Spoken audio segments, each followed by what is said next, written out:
Chapter 193. For the next few days, Gu Mengmeng was exceptionally busy. The males plucked the potatoes from a potato field in batches and hunted a lot of prey on their way back. Because in the past, everyone would observe the hiding place of their prey and wait until winter when there was no more food to hunt. This would ensure that the food would not rot. But in the past, they had to pay a huge price. It was considered good if one of them could return out of 3. But this year, with Gu Mengming's storage method, not only did everyone not need to take risks during winter, they could also hunt during the season when the prey was the fattest. Be it the quality or quantity of the stored food, there was an obvious increase. Meanwhile, another group of people, led by Bode, started to fish in the stream in large batches and dried them in the sun according to Gu Mengming's method. Everything was carried out in an orderly manner until one day, an uninvited guest came to the tribe. Leah, who had not appeared for a long time, once again came to the border of Elvis's territory. He used his unique fox howl to call Elvis out from his territory. Elvis was surprised to see Lee's haggard face. He frowned and said, "Your body won't be able to take it if you keep digging ginger day and night." Leah waved his hands and took out a small basket from his waist. That was the basket that Gu Mengming used to feed rabbits for a few days. That rabbit did not survive in the end, so Leah kept the basket to prevent Gu Mengming from feeling sad when she thought about it. Now, it came in handy. He used the basket to fill the basket with ginger and passed it to Elvis. He sighed and said, "I have to do something for her so that I can catch my breath. Or else." Leah lowered his head and stared at his chest, not finishing his sentence. With a deep sigh, Leah shook his head and continued, "I came here today because I have something else to tell you." Elvis and Leah had been through life and death situations for many years. Just by looking at his expression, Elvis knew that what Leah wanted to say was very serious. So Elvis handed the ginger to a male at the side and followed Leah out of his territory to Lee's home. To a certain extent, the witch doctor's territory was even more inviolable than the leader's territory. This was because apart from treating the wounded, this was also the place where the witch doctor and the leader discussed important matters. When the two of them released their powerful auras at the same time, this place became an absolute vacuum. Anyone who approached without permission could be killed without asking for a reason. This was the divine authority that the previous messenger of the beast deity had bestowed upon the witch doctor. Leah leaned against the tree and closed his eyes. He was the first to release his own suppressive force. Elvis was stunned for a moment before following closely behind. After confirming that there was no one else other than them in Lee's territory, Leah then slowly opened his mouth and said, "The fact that Mengmeng is the messenger of the beast deity can no longer be hidden." Elvis's expression froze as he asked, "What do you mean?" Leah used his chin to point at the moon-white little fox lying at the entrance of his cave and said, "Sauter's messenger fox. Its appearance means that Sauter's messenger is on the way to St. Nazaire and will arrive in a few days. He is telling us to prepare in advance to receive the messenger."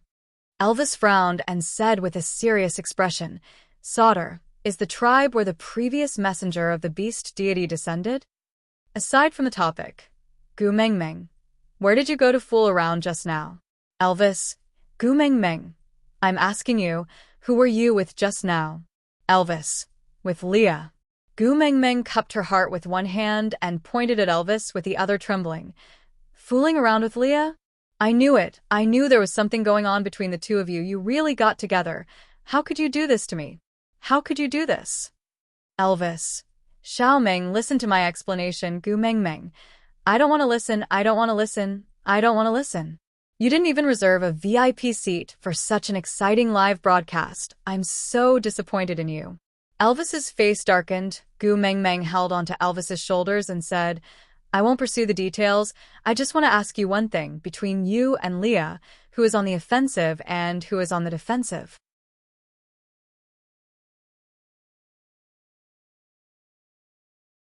Chapter 194. Leah nodded as a reply. They would not send messengers to St. Nazaire for no reason, and the only thing worth plotting in St. Nazaire is... Leah did not finish a sentence and just looked at Elvis quietly. Elvis remained silent for a moment before saying, Xiaoming has never left the tribe before. How did they know of her identity? Leah smiled faintly. The calm expression on his face was because he had long expected this day to come. No tribe had the ability to hide the existence of the messenger of the beast deity forever. It was only a matter of time before they were exposed. However, when this day arrived, his heart was not as calm as he had expected. Even though he had already predicted countless times how to deal with such a situation before Gu Mengmeng came, but now he no longer wanted a 90% chance of success, but a 100% chance of failure.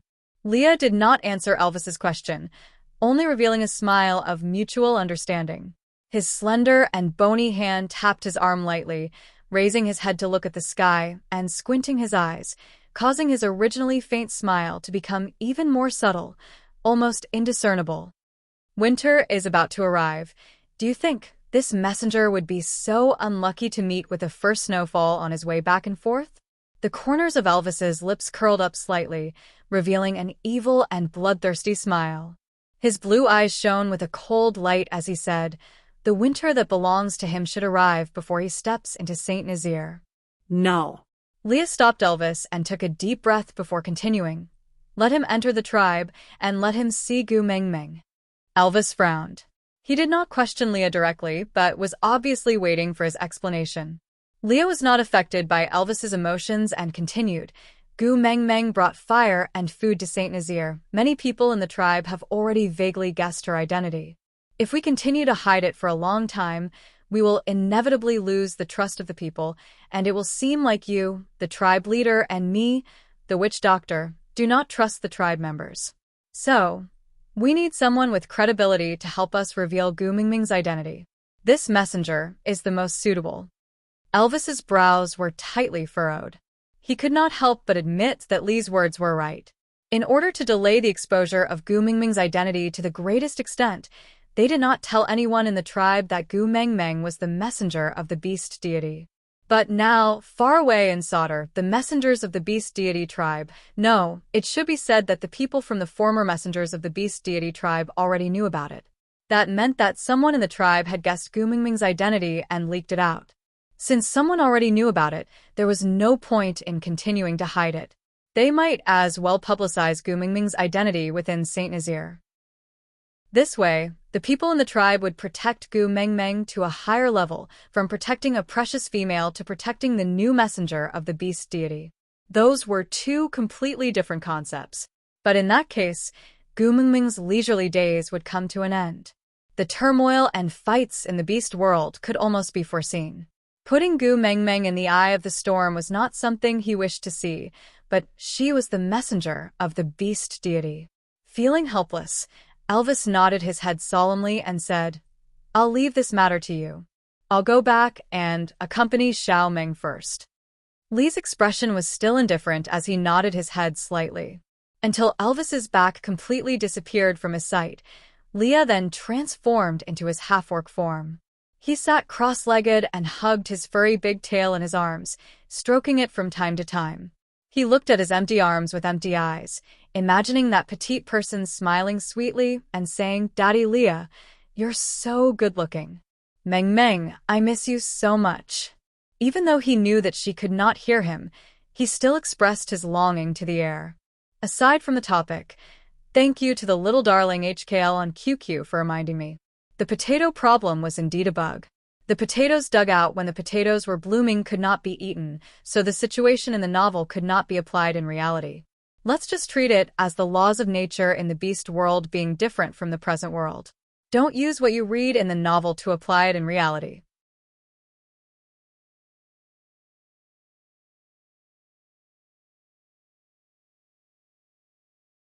Chapter 195. In a tribe, the chief had the highest authority because no one could beat him. Witch doctors represented divine authority that could not be blasphemed. Sometimes they could even override the authority of the chief. But there was one situation that even the tribe leader and witch doctor could not do anything about, and that was when the females of the tribe came together. What they wanted to do, basically, even if the beast deity himself appeared, he would not be able to do anything about it. And now, Saint Nazaire was in such a situation. Out of the 4 females, 3 of them were happily shuttling back and forth in the tribe that was filled with salted meat, potatoes, and sweet potatoes every day. From time to time, they would say, "Wow, you've salted so much meat? I won't go hungry this winter." And, "Oh my God, you arranged the potatoes and sweet potatoes so neatly. Can you teach my partner?" Praise like that. This simply caused the adrenaline of the males in Saint Nazaire to soar to an unprecedented high. Everyone put in more effort in hunting to preserve and dig more potatoes and sweet potatoes. And what caused everything to reach a boiling point was that before winter, the foodie Sandy had taken in a new partner, a hyena named Bailey. In the beast world where handsome men were everywhere, Bailey's looks could only be considered average, and his body was not as strong as Barit or Collins.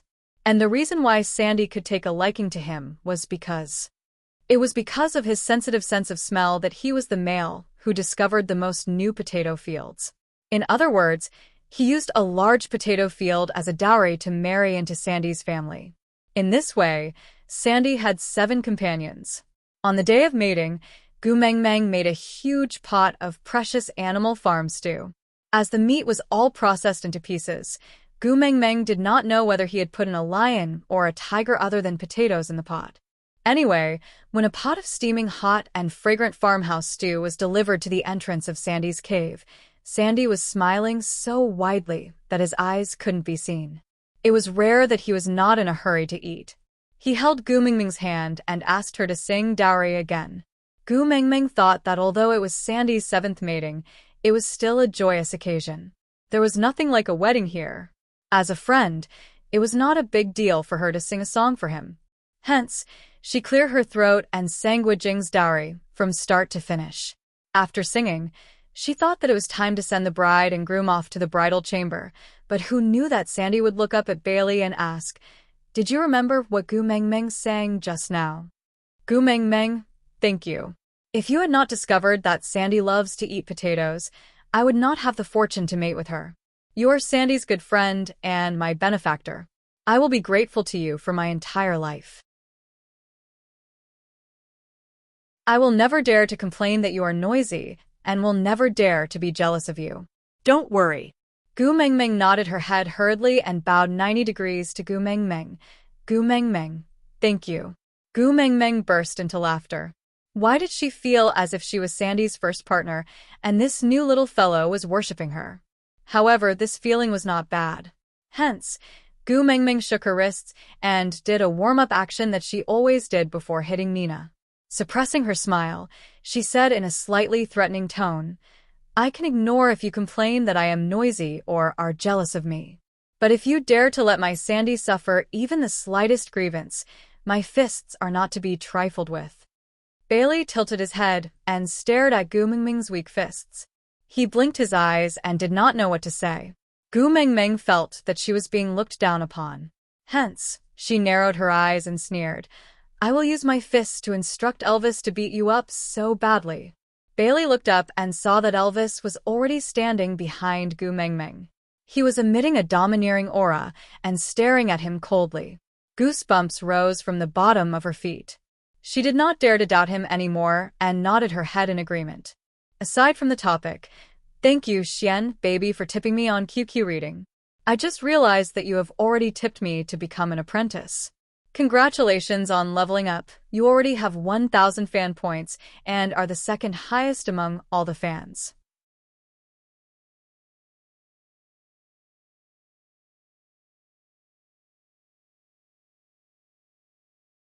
Chapter 196. Sandy's mating made the blood of the males in Saint Nazaire boil. Gu Meng Meng felt a sense of achievement when she saw everyone's enthusiasm. If there were fewer deaths this winter because of her, or even less deaths, then she had not transmigrated for nothing. More or less, she had made some contributions to the beast world, right? The weather was getting colder. Other than noon, when the sun was at its highest, Gu Meng Meng could not leave her room. Luckily, Elvis was a tycoon. He knew that Gu Meng Meng's eyes could not see anything in the dark, so he took out 17 to 18 luminous pearls from the depths of the cave and embedded them on the wall. A luminous pearl's light was actually very dim, but when there were a lot of them, it exuded a hazy sense of beauty. Sometimes, when Gu Mengmeng opened her eyes, she would feel as if she was in outer space and the stars were just within her reach, accompanying her. That feeling was very dreamy and unreal, especially when Elvis was in the hazy nightlight. His devilish aura was magnified by the dim light, and his resolute side under the sunlight was hidden in the darkness. At that moment, he looked a little like a vampire from Western mythology. His long hair draped over his shoulders like black smoke, and his bare chest exuded a strong sense of temptation. Even after looking at him for almost a month, Gu Mengmeng still could not help blushing and her heart palpitating. As the two of them spent more time alone in the cave, Gu Mengmeng's immunity towards Elvis showed a negative trend. This made her feel very uneasy. She had just broken up with Leah for less than a month, and she felt that it was an insult to her feelings for Leah to have a new lover so soon. After all, he was her first love. And just when Gu Mengmeng was in a dilemma, the person who should have come finally came. That afternoon, a fox's howl attracted Elvis's attention. His expression was a little complicated, and when he looked at Gu Mengmeng, his brows were tightly knitted into a dead knot. Gu Mengmeng easily sensed Elvis's abnormality and asked, "What's wrong? Did something happen?" Elvis pursed his lips and answered, "The messenger from the previous messenger tribe is here. We have to go and welcome him." Gu Mengmeng had heard a lot about the messenger of the beast deity from Sandy. She was very interested in the man who was almost deified, even though many of his tricks were fake in the eyes of modern people. But he had successfully fooled everyone in the beast world. This was something that Gu Mengmeng admired. Once she heard that the messengers from the messenger's tribe had arrived, Gu Mengmeng's eyes lit up. She jumped into Elvis's arms and wrapped her arms around his neck. "I heard from Sandy that the messenger's tribe is very arrogant. They always look down on people with their noses up high. They actually came to our place today. It's so rare. Bring me to have a look." Elvis's brows never relaxed because he knew what it meant to take that step out of this cave. Looking at Gu Mengmeng in his arms, he suddenly felt how good it would be if she was not the messenger of the beast deity. That way, she could live a simple life under his protection and not have to bear so many disputes and troubles. Unfortunately, there were no ifs. Elvis hugged Gu Mengmeng's waist and kissed her forehead. Then, he chose a thick bear skin and wrapped Gu Mengmeng up tightly. Before they left, he realized that her little feet were still exposed outside, so he placed her feet into his beast skin dress and used his stomach to warm her up. Everything was ready. Elvis took a deep breath and carried the excited Gu Mengmeng. Facing the glaring sunlight outside the cave, he walked out. Aside from the topic, "Thank you to the QQ reading baby. Can you give me scissors when my hair reaches my waist for the 399 reading points? Thank you for your support during the recommendation period. Susu will work harder." At this point, the contents of the first chapter, Transmigration to the Beast World, was published. The next chapter started, and the contents of the second chapter started. Gu Mengmeng would not stay in a state where she did not understand the rules. From the next chapter, Gu Mengmeng's golden finger would slowly open up.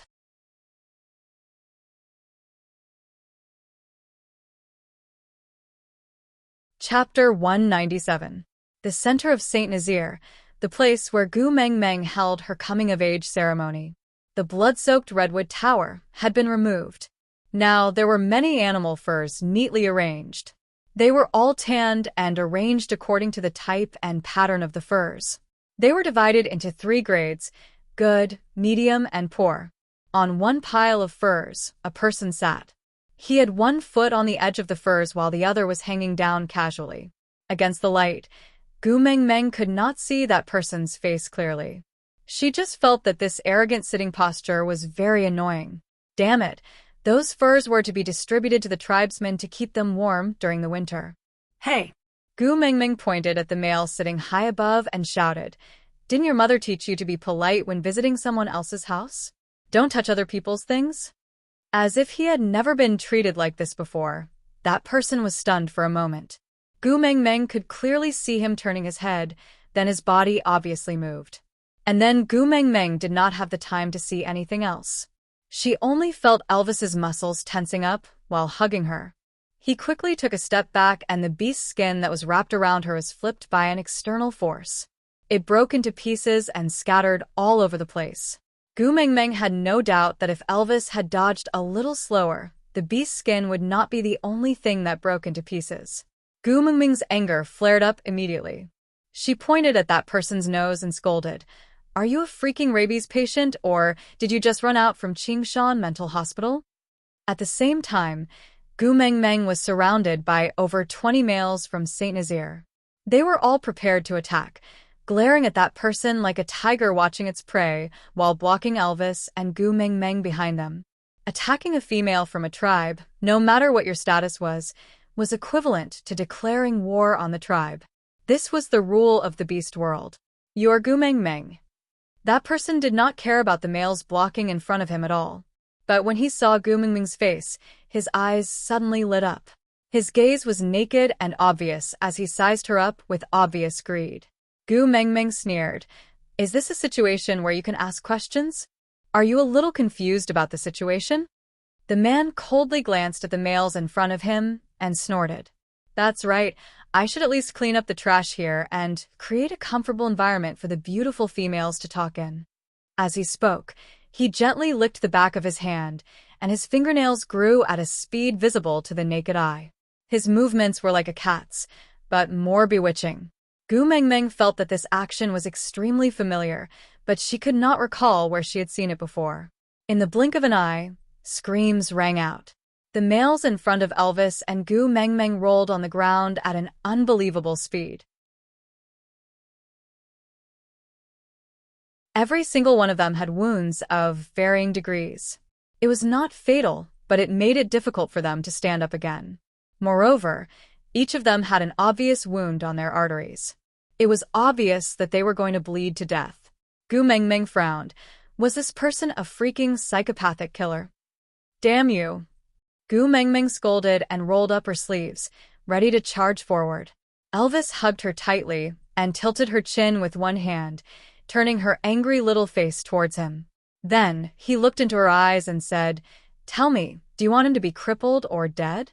Aside from the topic, thank you to the little darling Mao061028 from Xiaosheng Academy for voting for this article. And thank you to the little darling Iwio from QQ Book City for tipping 399 reading points.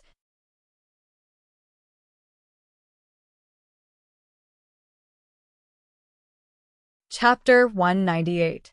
Gu Mengmeng rolled up half of her sleeves and pointed at the man who was smiling in a weird manner. Beat him to death." "All right." Elvis placed Gu Mengmeng down and kissed her forehead lightly. The moment he turned around, his murderous aura was released, and he walked towards the messenger from the tribe of the messengers of the beast deity step by step. Gu Mengmeng did not stay idle either.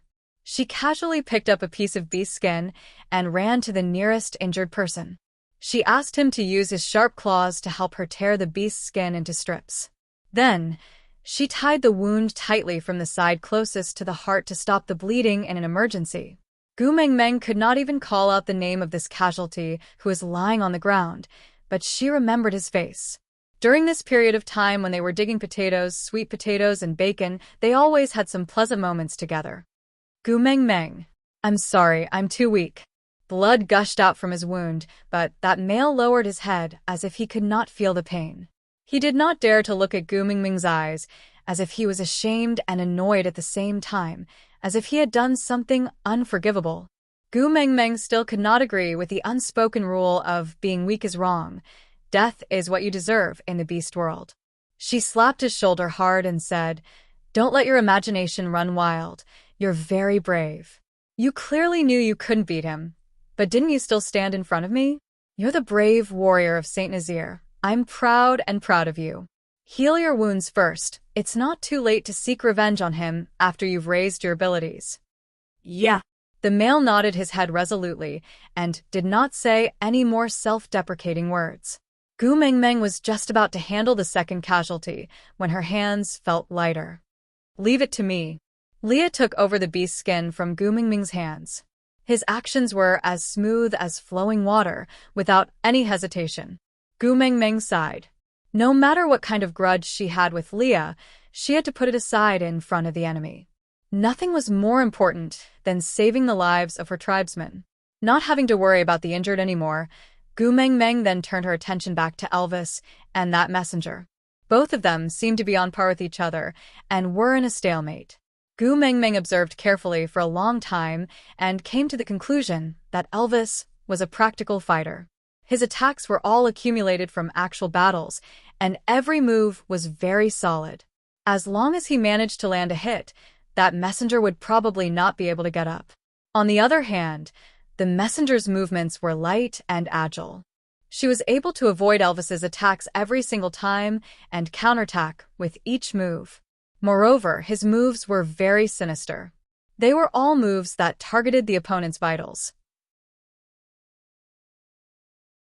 He did not need to use too much strength, but he could still achieve the effect of subduing the opponent in one move. It was a light fighting style.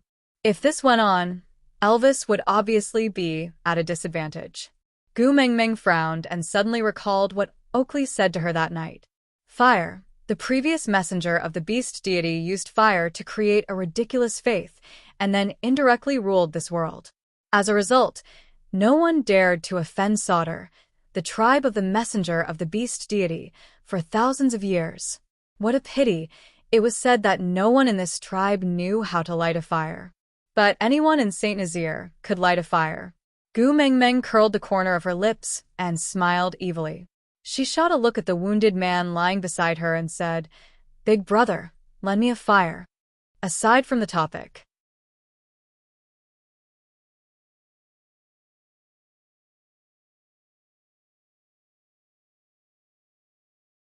Chapter 199.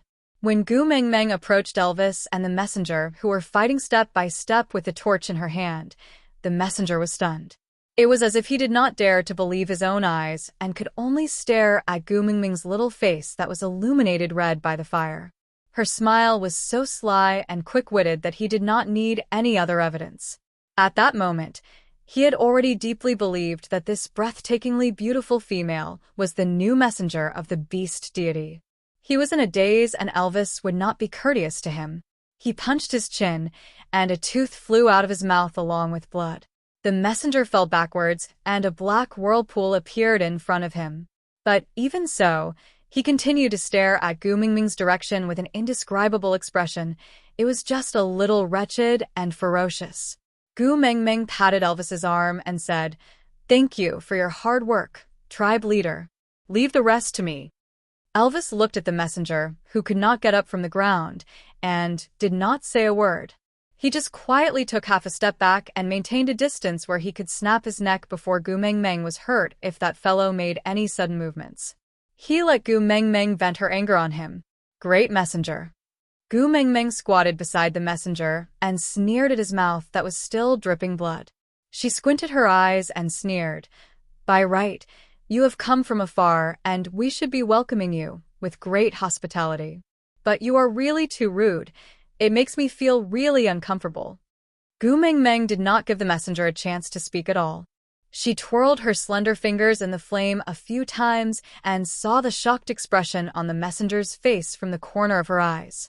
She thought to herself in disdain, "You ignorant country bumpkin, I learned these two tricks from a magician when I was doing a part-time job at the amusement park. It might not even work on little kids at my place, but in front of you it's considered amazing, right?"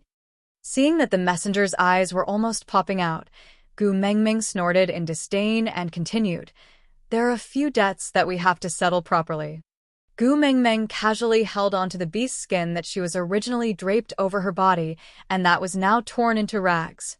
She said, "This beast's skin was personally sewn by my mother when I was born." You broke it just like that. Tell me, how are you going to compensate me?" That messenger shuddered at Gu Mengmeng's words. No matter how cunning he was still limited by his knowledge and did not know what faking an accident was. Gu Mengmeng usually did not bother to do such things, but she was really too angry today. Was there a need to follow the rules of the pugilistic world when dealing with such a lunatic? "I'm sorry, Gu Mengmeng has always been someone who will return 10 times the kindness you have shown me. But if you dare to bully me, then I'll pay you back 100-fold and demand 10,000 years of interest. I will hunt 10 to return to you. The messenger's mouth was full of blood, and he could not even speak clearly. When he opened his mouth, blood splattered onto Gu Mengmeng's face. Gu Mengmeng frowned in disgust. Ha, this is a gift from the beast deity. How are you going to hunt 10 of them and return them to me? Didn't your mother give it to you? The messenger's tongue went numb, and his brain was still buzzing. It was not that he was smart, but Gu Mengmeng's words had too many loopholes. However, Gu Mengmeng burst out laughing. She moved her mouth close to the messenger's ear as if she was whispering to him. She did not lower her volume and said word by word. You didn't hear me clearly, did you?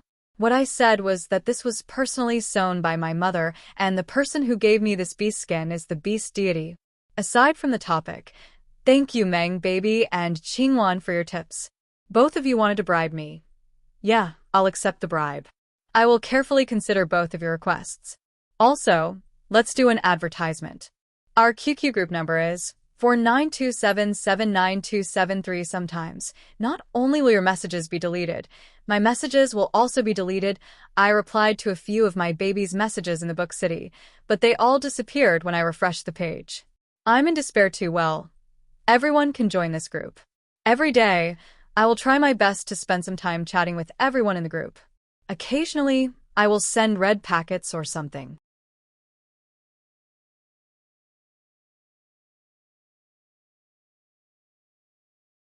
Chapter 200. The messenger's face turned pale, not knowing if it was because of Elvis's beating or Gu Mengmeng's shock. He looked at Gu Mengmeng while trembling and asked, "The beast deity, why did he give you the beast skin?" Gu Mengmeng suddenly covered her mouth and laughed. She looked at the messenger with a "you idiot" look and shook her head. She used her finger to draw circles in front of the messenger and said, "Of course it's because the beast deity is my father." The messenger's eyes widened even further in what Gu Mengmeng thought was his limit, causing his originally ferocious expression to look extremely comical, similar to some emoticons. The messenger swallowed his saliva and asked carefully, "Isn't your daddy?" His gaze turned towards Leah, who was not far away, and he did not finish his sentence. Gu Mengmeng's face darkened, and she sneered in her heart. This messenger, whom she had never seen before, knew her name the moment he came up, and now even knew that she called Leah daddy. Even a fool would not believe that there was no traitor. Gu Mengmeng composed herself and did not give the messenger too much time to figure out her thoughts. She just asked sarcastically, "Why? Does your mother only have one partner?" That messenger's face suddenly turned from white to green. He really could not imagine what kind of female could make the beast deity willingly become one of her many beast husbands. He suddenly realized that the background of this little female in front of him could be unfathomable. The strongest person in her family was actually not the beast deity. Who was her mother? What kind of background did she have? All the questions exploded in his mind. He struggled to move, and Elvis carried Gu Mengmeng up the moment his fingers moved. He took a step back and got into a position where he could attack or retreat at will. However, the messenger did not stand up. He just flipped his body and knelt down, giving Gu Mengmeng a salute that was similar to the Tibetan pilgrimage. He endured the intense pain in his body and said in a stuttering manner, "Gu Mengmeng, Gu Mengmeng." Dumbo represents Sauter to welcome the messenger of the beast deity back to the tribe. Gu Mengmeng thought to herself, wasn't this fellow too easy to fool? Did he really believe that the beast deity was her father? She thought to herself, idiot. However, his expression was cold as he said, "Don't change the subject. You broke something that the beast deity gave me. How are you going to settle this?" Dumbo's body was obviously trembling, and he didn't dare to raise his head. Maintaining his prostrate posture, he said, "It's all up to the great emissary's decision. Whatever you say, it's up to you." Only then did Gu Mengmeng smile. Her smile was as radiant as the morning sun, so dazzling that one could not open their eyes. She seemed to be in a good mood as she patted Elvis, signaling him to put her down.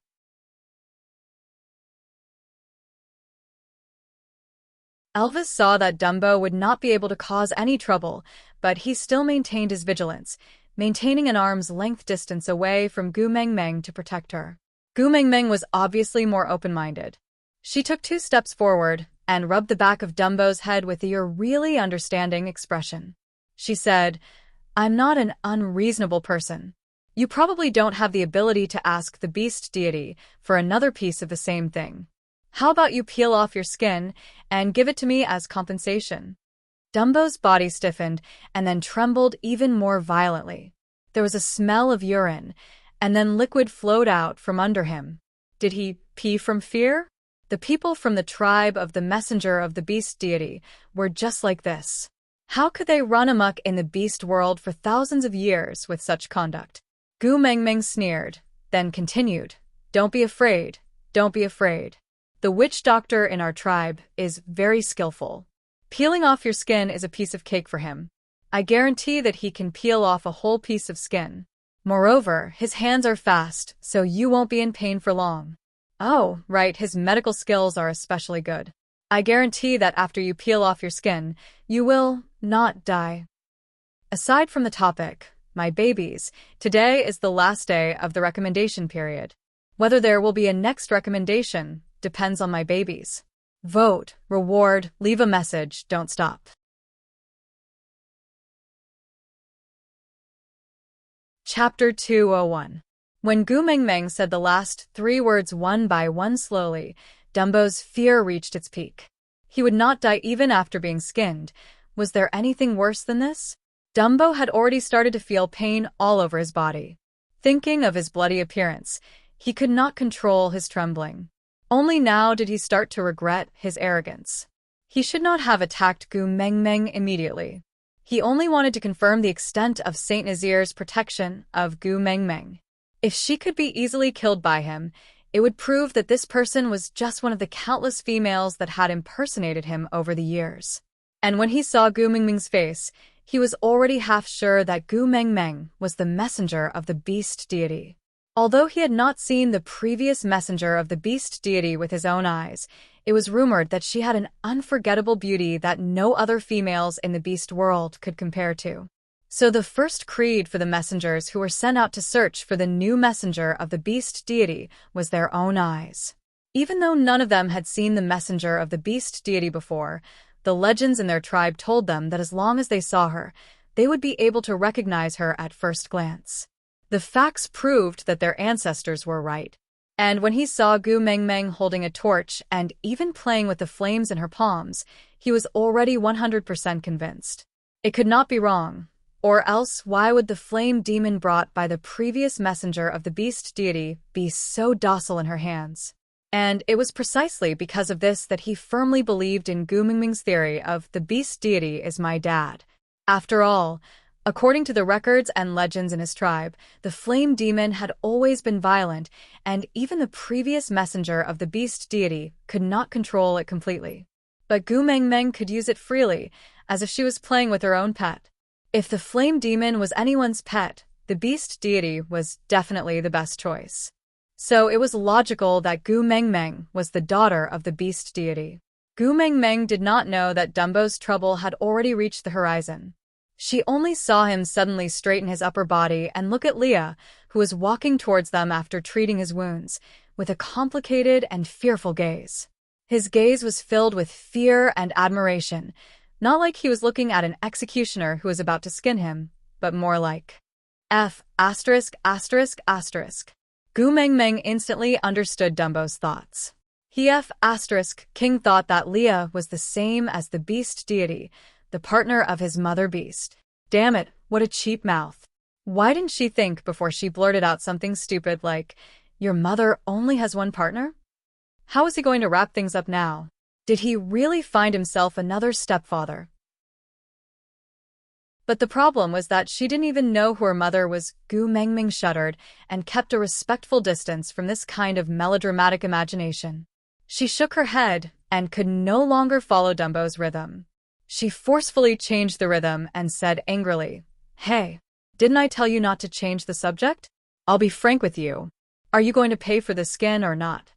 Dumbo shifted with his knees and turned towards Leah. He kowtowed and said, "Your Ninth Highness, please save Dumbo." Dumbo didn't mean to offend the mighty messenger. "Please help me plead for leniency with the mighty messenger." Gu Mengmeng frowned and looked at Leah following Dumbo's kneeling position. She repeated in her heart, "Ninth Highness."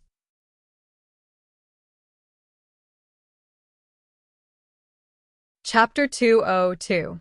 Gu Mengmeng was obviously spouting nonsense about Leah being able to skin someone and not die after that. Even though Leah was also pondering, where exactly should he start to ensure that Damagua would not die after the entire skin was peeled off?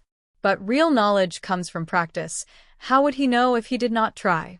Hence, Leah continued to approach Damagua at a slow speed.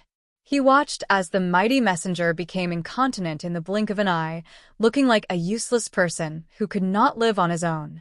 Gu Mengmeng frowned in disgust and turned her face to the side. Ninth Highness, you can't do this to me. After all, we are from the same tribe. We can't kill each other. You can plead with the great emissary. You are her elder. She will definitely listen to you. Ninth Highness, I beg you. Ninth Highness, please save me. Elder? Leah clenched his teeth, his squinted eyes filled with a strong murderous aura. His Gu Mengmeng called him Daddy Leah, which was a nickname between lovers. This idiot actually said that he was her elder? Ninth Highness, I know you were wronged in the past, but didn't you lead a good life after leaving Sauter? You even joined the family of the beast deity. What kind of fate is that? Just let go of the past, Before Damagua could finish his words, his neck was already gripped by Lee's sharp claws and he could not say another word. Leah half-dragged Damagua's body and scrutinized his neck carefully, as if he was considering which point to start from, so that the skin he peeled off would be more complete. Damagua grabbed onto Lee's wrist with both hands, wanting to break free but unable to do so. He could only whisper, Ninth Highness, Ninth. Show. Leah placed his index finger on his lips and gestured for him to keep quiet. He smiled calmly and said, Wasn't your Ninth Highness chased out of the tribe long ago? I remember, it seems like if we meet again, everyone in Sauter can be killed. Lee's smile deepened. He paused for a while and looked at Damagua with an extremely seductive expression, as if he had shed his immortal aura and fallen into the abyss of demons. He said, The person who wanted to kill me back then is now kneeling before me, worshipping me and begging me? Aren't you afraid of becoming a sinner of Sauter and becoming the next target to be banished? Leah gradually tightened his grip, allowing Dumbo to fully experience the feeling of suffocation. Looking at his protruding eyes that were filled with blood vessels, there was no trace of pity in his heart, not even hatred. He thought that he would be filled with hatred. He thought that when he saw the people from Sauter again, he would use the cruelest methods to tear them apart. But now, the only thought in his mind was actually how to peel off this piece of skin without letting Dumbo die. Gu Mengmeng was quite ruthless when she was scaring people. If she really had to resort to violence, it was not impossible for her to accidentally kill Damagua. But this method of skinning him alive, to be honest, she was just saying it to scare people. If she really carried it out, she might not even have the guts to see it herself. Besides, she did not want Leia's hands to be stained with blood. There was no reason why, she just did not want to. Leah, let go of him first. Gu Mengmeng finally spoke before Damagua breathed his last. Leah released his grip and threw Damagua to one side. Then, he quietly returned to stand behind Gu Mengmeng, half a step away from Elvis. This was the order of status in the family and could not be crossed. Gu Mengmeng did not turn back. She just looked at the collapsed Damagua in disdain and said in disgust, Your whole body is covered in *T and urine. TSK, it's too disgusting. Even if you peel off your skin and give it to me, I wouldn't dare to use it. Aside from the topic, Lee's identity was still a mystery. What exactly did he experience in Sauter? Why did he become a witch doctor in St. Nazaire? And why did he sacrifice his entire life's happiness and use himself as a wager to keep the messenger of the beast deity in St. Nazaire? Why was such an ambitious and capable male willing to be below Elvis? Even though he loved Gu Mengmeng so much, he did not fight with Elvis for the title of the first partner, and even did something like pretending to mate with Nina.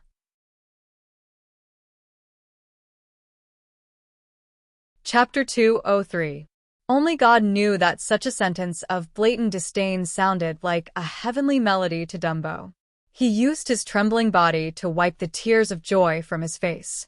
While he was deeply grateful, he talked about the disgusting things he had done in the past.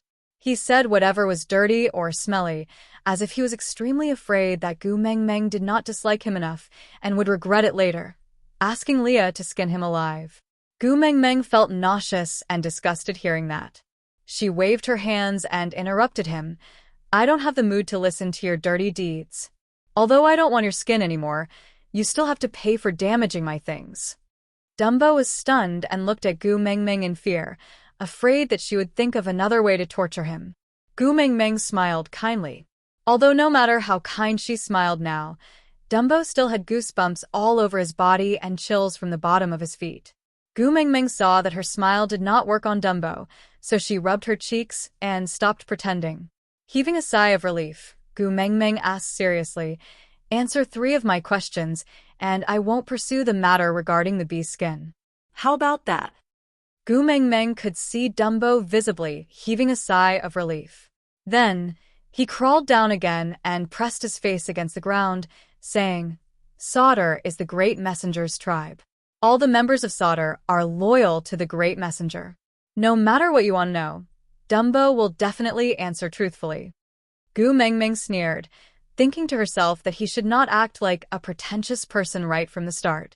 If he was so sensible from the start, why did he have to create such a huge mess? She thought to herself, but did not show it on her face. She replied perfunctorily, very good, very good. Then, she started to cut to the chase. Her seemingly nonchalant eyes stared closely at all of Dumbo's body movements to determine if he was lying. Slowly, Gu Meng Meng opened her mouth to ask the first question. Who is the one who told you my whereabouts? Actually, Gu Meng Meng had an answer in her heart. It was just that she did not want to blame the wrong person before she had concrete evidence. Unfortunately, the modern people were too sensitive to things like scheming against each other. Those methods here were really not enough. It was too easy to guess, and it was hard to even think wrongly. It's a female from Saint Nazaire, called Nina. She was the one who passed the message to me, saying that the messenger is in Saint Nazaire tribe. As expected, Gu Meng Meng sneered. This Nina's tactics were really not that brilliant. She probably wanted to use the verification process of this messenger to get rid of her. It was a pity that she had found the wrong helper. This messenger was an idiot. With just a simple trick, she really thought that she was the messenger of the beast deity. Moreover, she was the biological daughter of the beast deity, the messenger of the beast deity, who was a relative of the emperor. Furthermore, even though his skills were not bad, it was a pity that he was not as solid as Elvis's, which had been honed on the battlefield. Although it might be difficult for Elvis to kill him, it was impossible for him to take advantage of Elvis.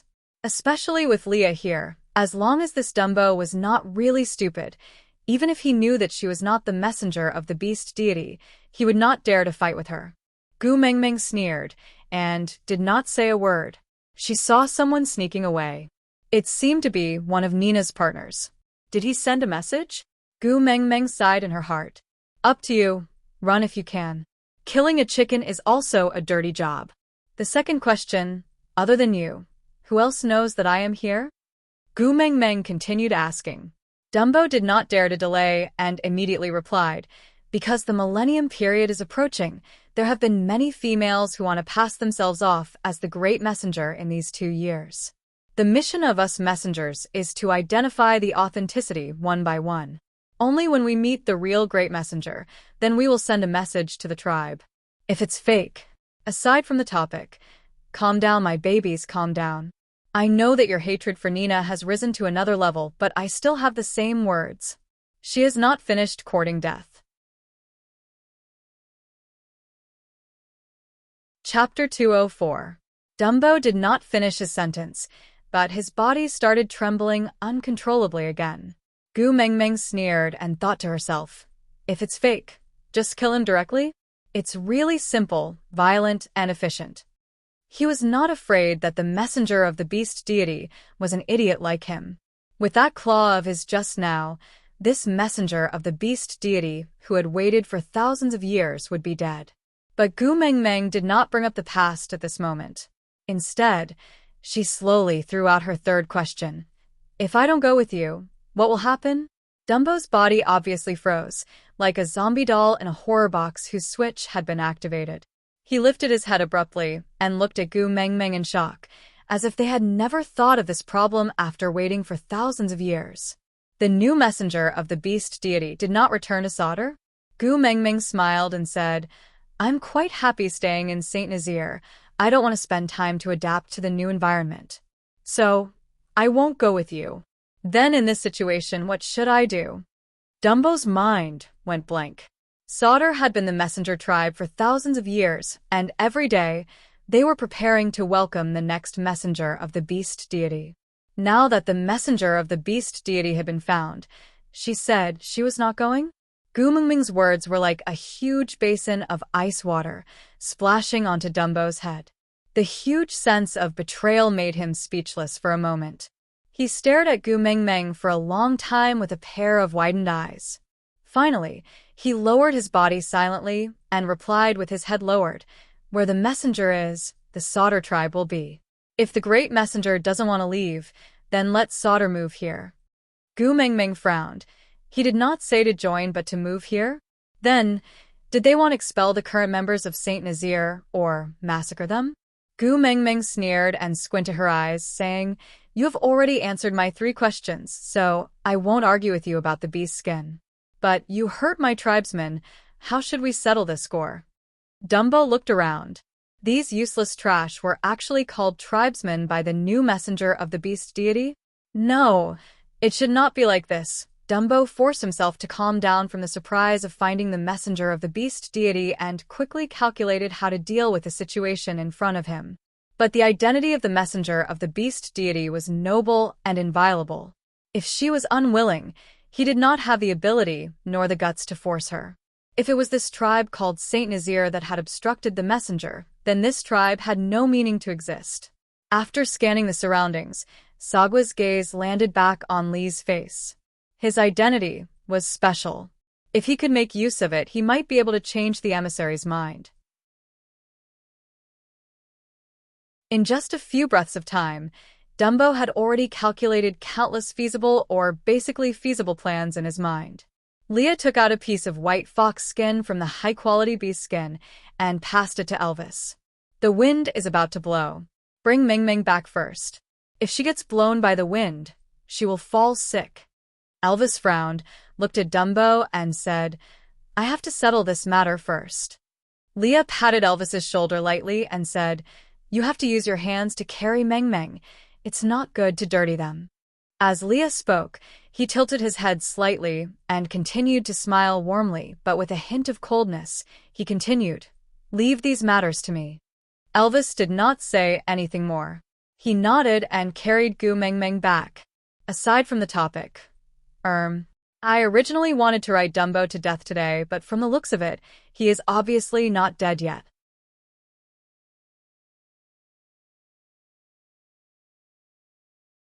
Chapter 205.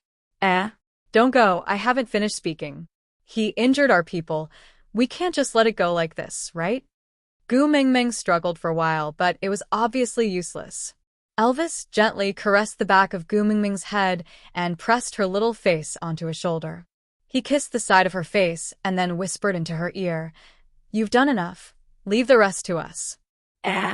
Gu Mengmeng was dumbfounded. What did she do? Didn't she just stand at the side like a dog, relying on its master's power? Gu, no, it was a fox assuming the majesty of a tiger. Yes, it was a fox assuming the majesty of a tiger to act cool. Elvis didn't stop or explain. He just walked straight towards his own cave. And behind them, until Gu Mengmeng had completely disappeared beyond the horizon, Leah was sure that she would definitely not hear the filthy sounds here. Only then did he turn around and look coldly at Dumbo, who was kneeling on the ground. He was still smiling on his face, with a faint coldness. Messengers usually travel in pairs. Where's the other one traveling with you? Dumbo saw that Gu Meng Meng was no longer around, and the psychological pressure in his heart was reduced by quite a bit. He had some fear towards this banished Ninth Highness. Although he had thought it through after calming down, Leah was still a third-level orc, which obviously meant that he had not mated yet. If he had really mated with a partner of the beast deity, with the help of the beast deity, wouldn't he have become a king long ago? However, even if he did not mate with the mother beast of the messenger, his relationship with the messenger was obviously not ordinary. So, if it was possible, Dumbo still wanted to rope Leah in. Thus, Dumbo forced himself to stand up from the ground. Elvis had indeed beaten him up badly just now, but he had dodged the fatal attack. It was only because he saw the messenger of the beast deity, and not only did he personally see the messenger of the beast deity toying with the flame devil like a ghost, he even knew that the new messenger of the beast deity was actually the biological daughter of the beast deity. This explosive news made his legs wobbly, so he could not stand up. Dumbo patted the dust off his body, trying his best to regain his dignity as a messenger of the messenger's tribe. He said to Leah with an ambiguous smile, "Ninth Highness, why do you ask when you already know the answer? One messenger is always in the light while the other is in the dark. When I confirmed the identity of Sir Messenger, TA should have already returned to the tribe to report." Leah was still smiling faintly, his expression calm. Dumbo did not get a response from Leah, but was not annoyed. He just slowly approached Leah and smiled ambiguously. "Ninth Highness, you don't have to be so guarded against me. Actually, as long as you can convince the Great Messenger to return to Sauder, you will still be the High and Mighty Ninth Highness. With the Great Messenger as your backing, even the Second Highness would not dare to say anything against you. Why do you have to lower yourself to be a witch doctor with no future in a small Saint Nazir?" Lee's smile spread across his lips. He stood at the same spot and did not move at all. He just watched as Dumbo approached him step by step. By the time he finished speaking, he was already less than half an arm's length away from him. Leah suddenly raised his hand and strangled Dumbo's neck. The smile on his lips was like a poppy, blooming brightly and dangerously. His thin lips opened slightly, and Leah said word by word, "I warned you before, don't call me Ninth Highness anymore."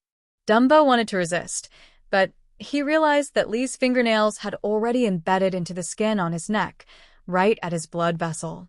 If he dared to move an inch, that blood vessel would be cut open. Aside from the topic, soon, he would be completely dead in the next segment.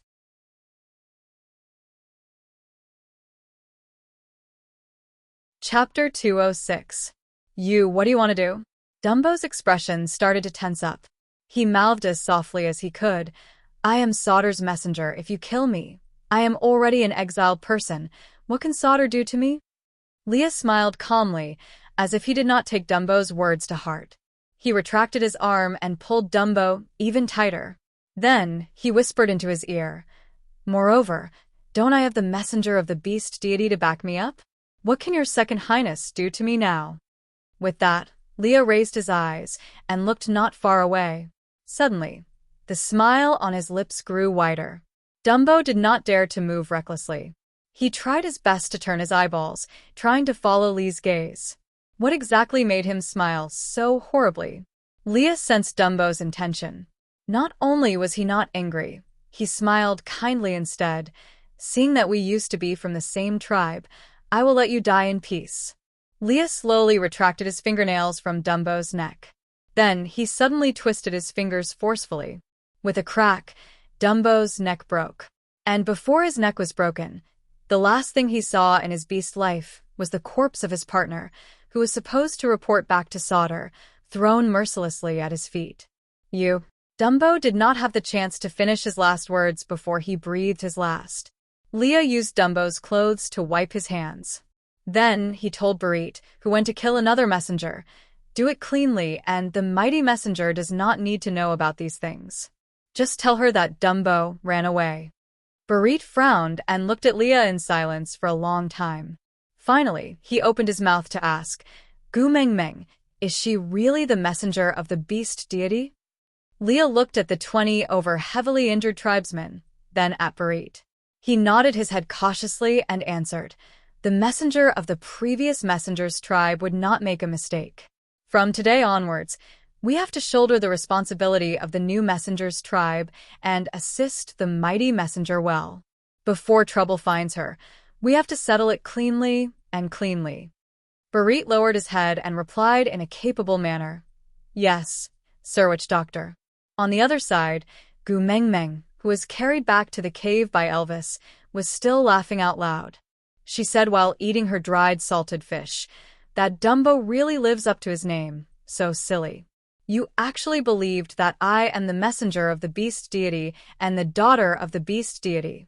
Haha, looks like the so-called messenger tribe is not that close to the beast deity." Elvis remained silent.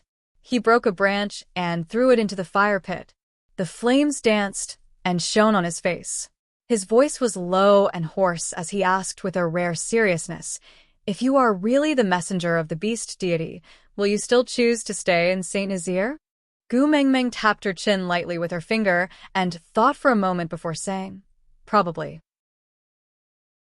I've never been to the tribe of the messengers of the beast deity. The only person I've seen is this Dumbo. He's not very smart and is full of evil tricks. He's arrogant and annoying. I still prefer the people of Saint Nazaire. Other than Nina, they are all very friendly. They are much easier to get along with." Elvis slowly heaved a sigh of relief before looking straight at Gu Mengmeng. His pair of blue eyes carried a cautious and solemn look as he slowly opened his mouth and said, "Xiaomeng, you are really the messenger of the beast deity. That messenger, you did not make a mistake. Aside from the topic, come, the messenger is dead. Let's prepare for winter next." Chapter 207. Stop fooling around. How is that possible? Gu Mengmeng smiled and waved her hands, thinking to herself, she is a genuine atheist. She has never seen that beast deity before. But looking at Elvis's serious eyes, Gu Mengmeng faintly felt uneasy. Then, she probed, "What characteristics made you think that I am the messenger of the beast deity?" Elvis replied, "Your beauty is enough to prove everything." Gu Mengmeng burst out laughing, asking, "Why? Your beast deity is from the Foreign Trade Association? So those who are good-looking are all his messengers?" Elvis did not laugh, but replied seriously, "In the beast world, there will never be a female as beautiful as you. In history, other than you, the only other person with such beauty was the previous messenger of the beast deity."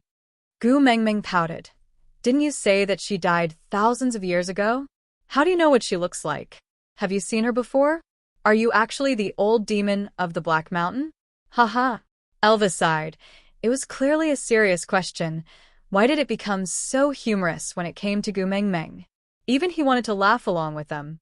This made the tension between him and Leah look so funny and boring. Gu Mengmeng hugged Elvis's neck, acting like they were close brothers. "Think about it, if being good-looking means being the messenger of the beast deity, then I think my Sandy is also very pretty. Why don't you call her the messenger of the beast deity?" Elvis said, "She is not pretty, you are." Gu Mengmeng said, "You put it this way, I am actually a little happy to hear it. But whether someone is pretty or not, this is very subjective. I think Sandy is very pretty, but you don't think so.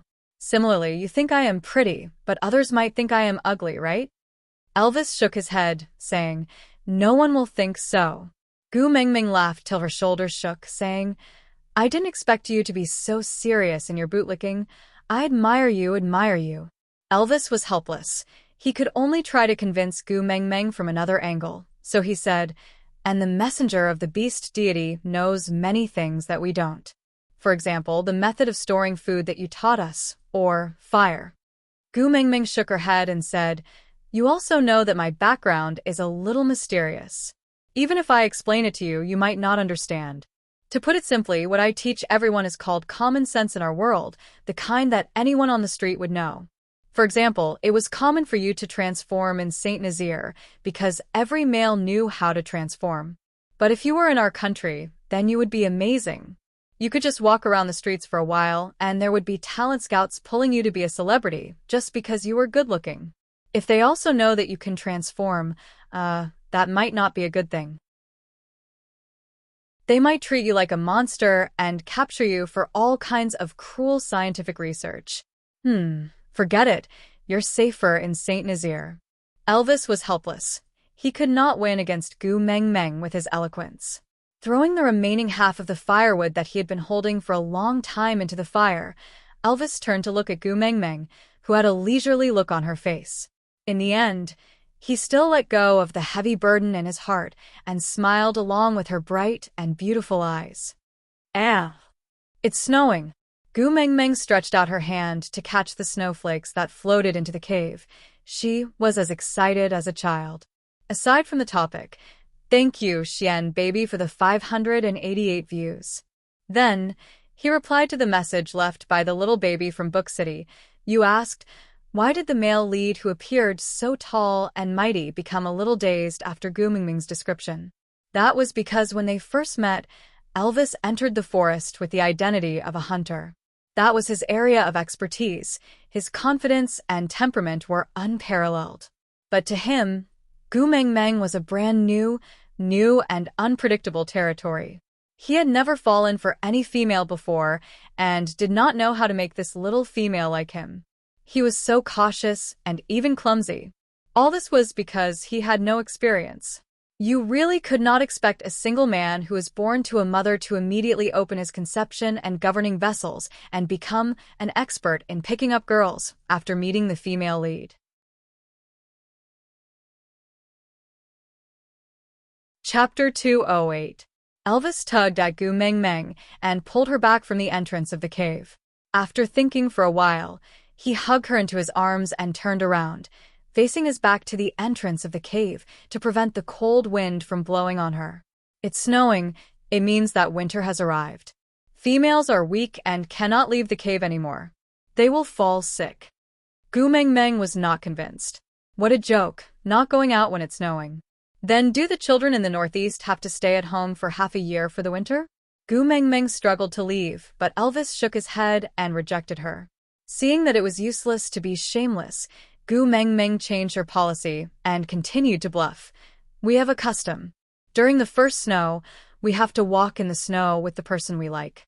Because as we walk, our hair will turn white.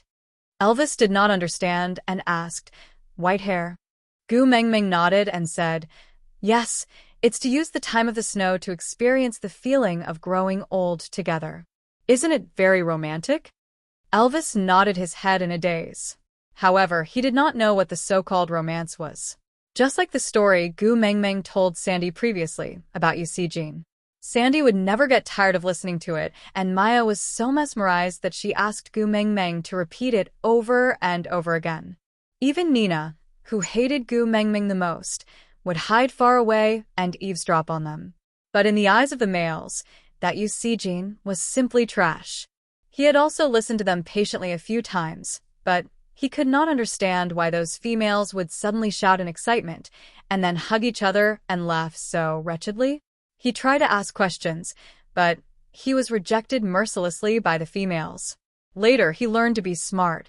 He never asked romantic questions again, because he only needed to know that it was what the females liked, or he only needed to know that it was what Xiaomeng liked, and he would do it. That was enough.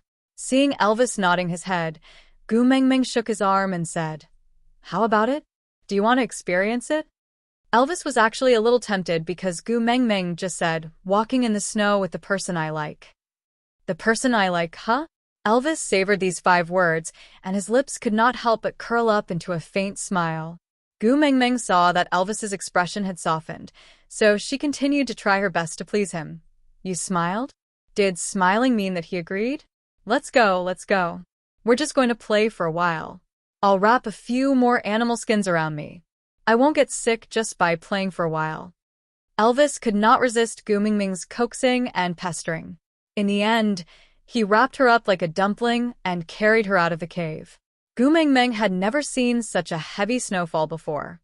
When the snowflakes floated down, she could even clearly see the direction of each pattern. In the past, out of curiosity, she had seen the true appearance of a snowflake under a microscope. It was extremely beautiful. Every fine and smooth line combined into a wonderful and beautiful picture. The shape of the snowflakes in the beast world was similar, but they were much bigger. Gu Mengmeng did not need to use a microscope to clearly see the snowflakes falling from the crystal-clear sky. It was beautiful, just like a fairyland. The speed at which the snowflakes fell was extremely fast. From the start till now, it had only been at most half an hour. But Saint Nazaire was already like a building filled with cream on a birthday cake. It was so beautiful that it looked like a fairyland. Aside from the topic, thank you to the little darling from Xiaoxiang Academy, Dream Crossing Tea Paste for the diamonds and flowers. Thank you very much. Then, if my babies have the hobby of watching Korean dramas, can you recall your partner's reaction when you watch Korean dramas? Was it a look of disdain? Yeah. Magnifying this kind of disdain by about 10 times was how the males in the beast world looked at you, Sijin.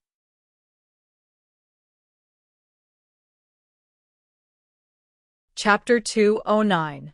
Gu Mengming chuckled and reached out her hand to catch a snowflake. The snow did not melt immediately in her hand, but after 3 to 5 seconds, it slowly melted into water. The water was crystal clear, reflecting the sunlight and emitting a gorgeous glow. Gu Mengmeng smiled slyly, then rubbed her 2 hands together, spreading the ice-cold water droplets in her palms. Her palms became cold. Then she placed her hands on Elvis's neck at lightning speed, waiting in surprise to see Elvis jumping up and down from the cold. However, when she looked up, she met Elvis's eyes that were focused on her. That pair of blue eyes only reflected her own image clearly.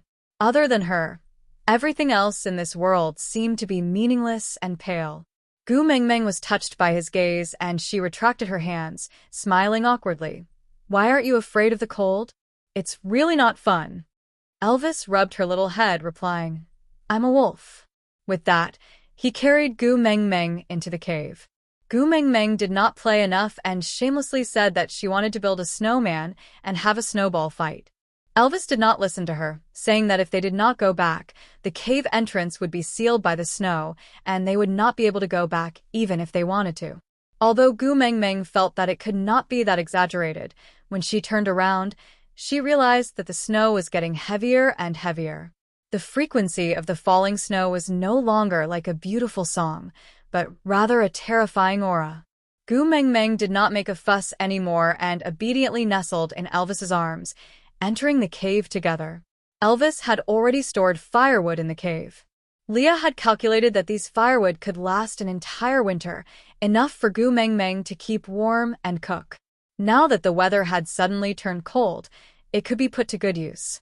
Elvis took out the old clothes that Gu Mengmeng had worn in the past from the cave at the side and laid them on the ground, stacking them layer by layer to form a praying mat. Then, he placed Gu Mengmeng on it and lifted the beast skin that was stained with snow to roast it at the side. Then, he used the dry beast skin to wrap her up again. All these actions were natural and practiced. Even Elvis himself was very surprised. It had only been a month, but he could already take care of Gu Mengmeng with ease. Elvis, how did you guys survive the winter when you didn't have a fire? Gu Mengmeng held onto a wooden cup filled with the hot water that Elvis had just passed to her.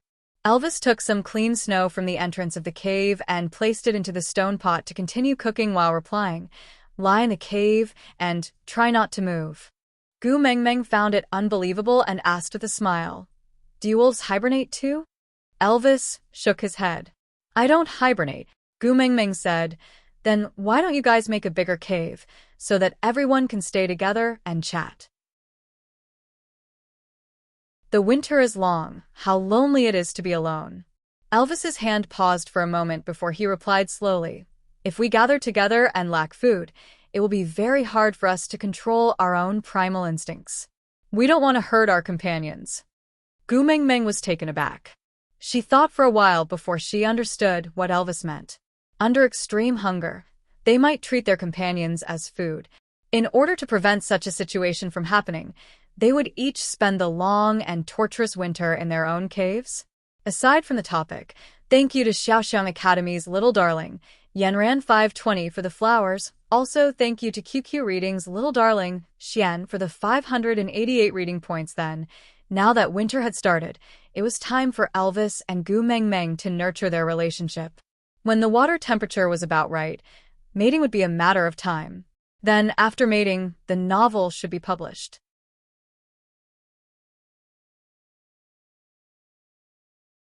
Chapter 210. A bomb exploded in Gu Mingming's head, and she stood up abruptly. Oh no! Sandy! Elvis was shocked by her sudden action, and he immediately pressed her back onto the beast's skin, praying mad in amusement. Although compared to the rainy season, the food during winter is much lesser. But compared to the previous years, this year's situation is already very good.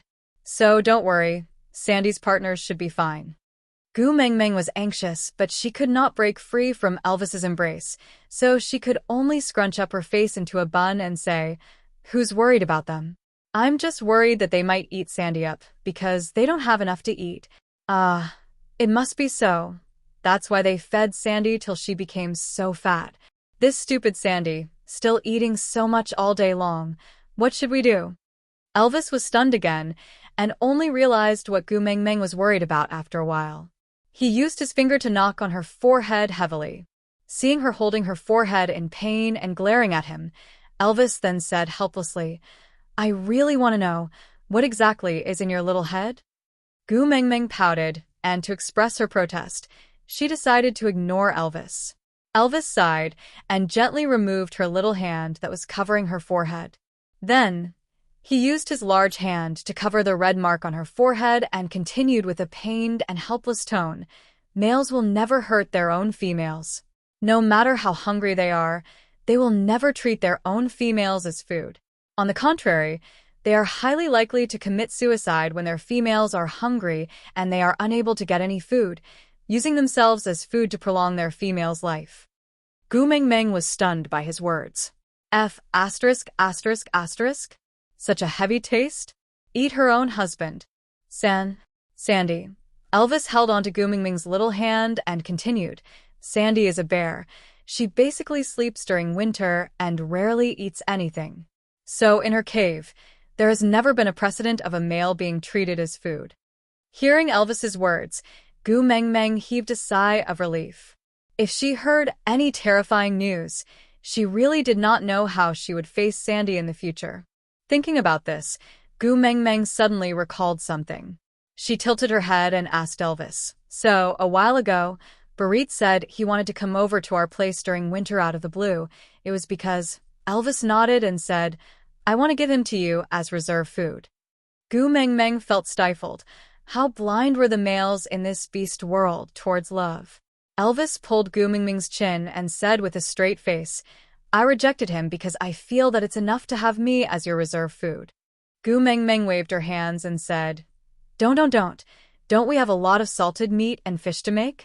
Don't we also have a lot of potatoes and sweet potatoes? There are so many things to eat. Can we not eat people? I really can't do such a hardcore thing." But Elvis replied calmly, "I am a wolf." Gu Mengmeng held her forehead, not knowing whether to laugh or cry. She had never seen a second person like Elvis who strongly recommended others to eat him up. Gu Mengmeng sighed and held onto Elvis's hands with both of her hands. She looked into his eyes seriously and replied, "No one would use their own husky to make dog meat hot pot, and no one would use their own wolf as reserve food.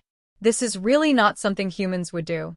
We have a lot of things to eat. Can we not write our names on the menu?"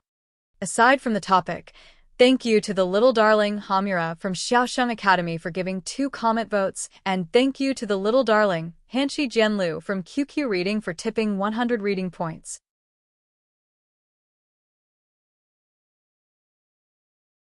Chapter 211. Elvis held on to Gu Mengmeng lovingly and rubbed her little head with his chin. He then said softly, "If you say you don't want to eat, then don't eat. If one day you want to eat..." Gu Mengmeng hurriedly shook her head and said, No. I won't eat my friends even if I starve to death." "Friends?" Elvis tilted his head and looked into Gu Mengmeng's eyes. He asked, "The kind of friends that you can care about, hug and kiss?" Gu Mengmeng choked on her own saliva. Damn. How could he still remember this joke? Hey, don't look at me with that face of anticipation. How can I say no when you look at me like this? Gu Mengmeng bit the bullet and nodded her head in the end. Feeling a little guilty, Elvis's smile instantly bloomed. He used one hand to support Gu Mingming's chin and brought it to his lips gently. The tip of his nose rubbed against Gu Mingming's little nose. Elvis said with a slightly hoarse voice, "This day, I have waited for so long." With that, he kissed Gu Mingming's lips deeply.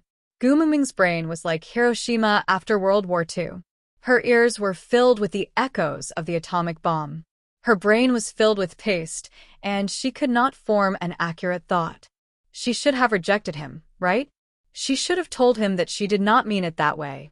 But towards Elvis's kiss, she actually did not feel repulsed. Instead, she even felt a little enjoyment.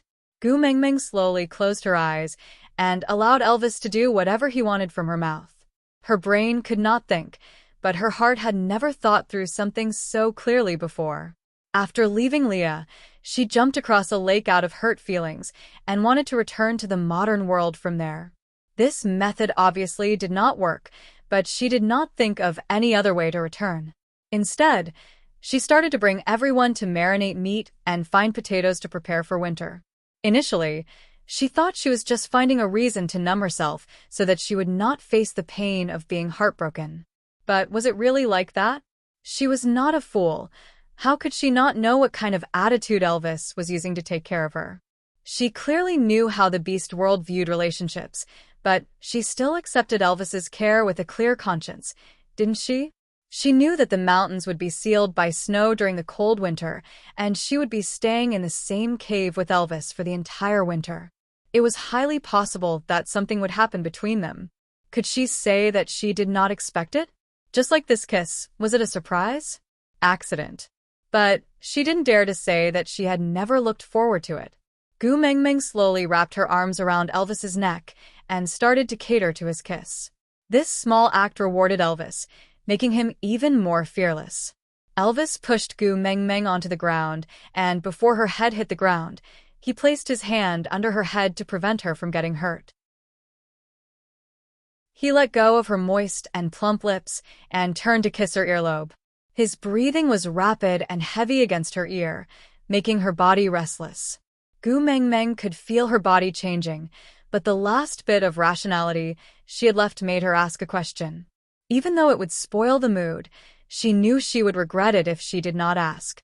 Biting her lower lip, Gu Mingming asked in a voice that was close to a moan, "If I say I'm not willing to mate now, will you force me or leave me like Leah?" Out of topic. Thank you to Xiaoxiang Academy's little darling, Wangsheng99, for the flowers and comments. Then, Chapter 2:12. Elvis's body froze for a moment before he remained silent for a long time. Other than the crackling sounds of the firewood burning, the entire cave was so quiet that only their breathing and heartbeats could be heard. Gu Mingming looked straight into Elvis's blue eyes without avoiding or saying a word. She wanted to know the answer, or else she could not hand herself over just like that. Elvis took a deep breath and stood up from Gu Mingming's body with much difficulty. He helped her up and then rearranged the beast's skin on her body to wrap her up. He did not say a word and just silently turned around to walk to the entrance of the cave. The entrance of the cave was indeed as Elvis had said. It was already sealed by the snow, but it was not very solid. He threw a punch at it, and the snow sealing the entrance scattered in all directions. He transformed into a wolf and stood at the entrance of the cave, facing the cold wind with his back facing the entrance, like a statue in the fierce cold wind. Gu Mingming just looked at Elvis quietly and laughed bitterly at herself. So this was his answer? If she was not willing to mate with him, he had to leave her too? Was he going to leave her alone in this cold cave in this cold winter and let her fend for herself? Gu Mingming wrapped the beast's skin tighter around herself and stared at the fire pit in front of her. Tears started to drip down her cheeks.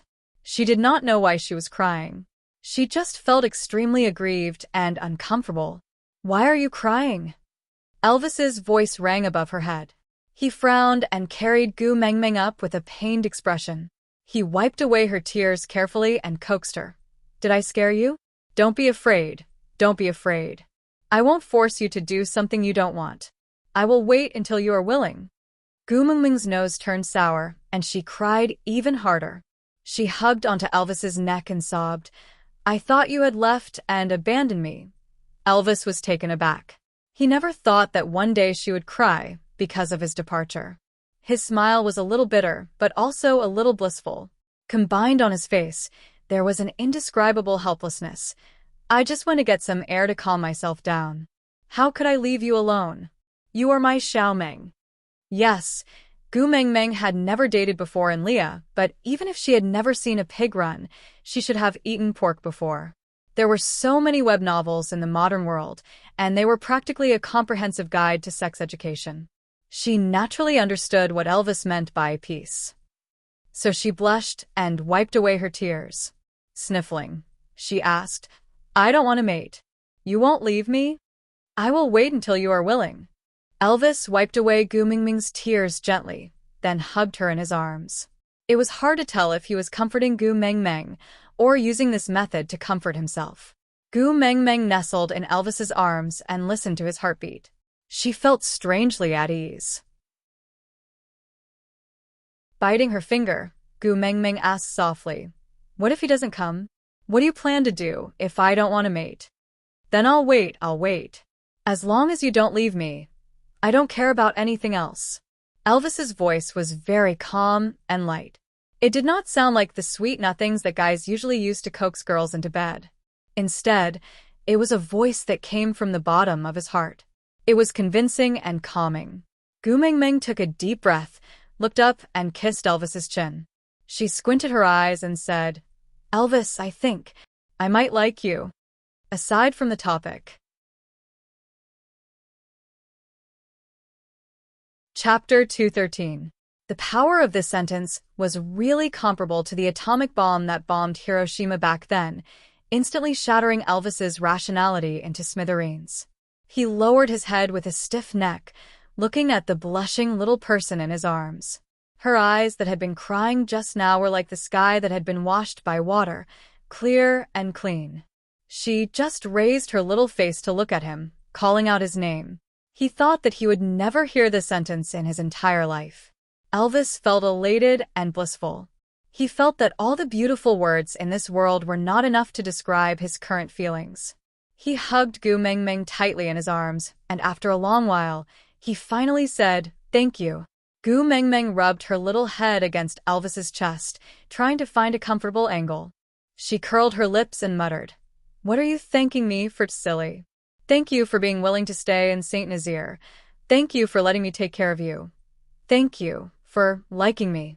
Elvis felt a breath slowly being released from his chest.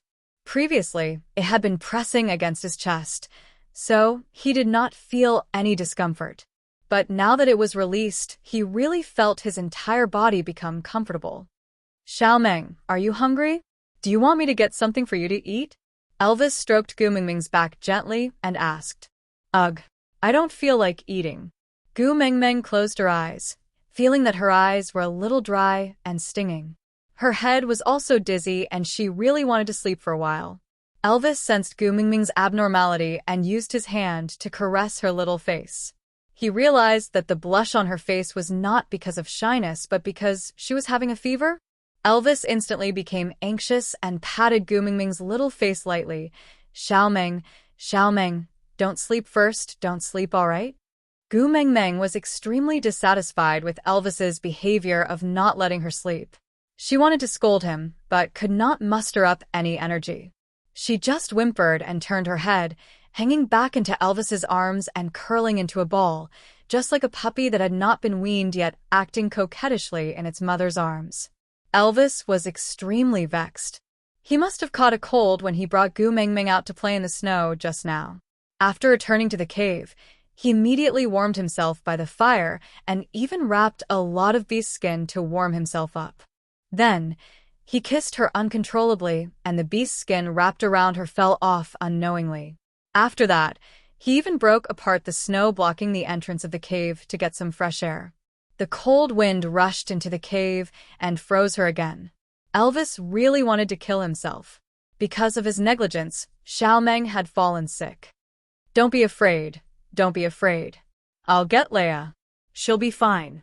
Even Elvis himself did not know if he was comforting Gu Meng Meng or himself with his words. He wanted to place Gu Meng Meng by the fire pit and look for Leah.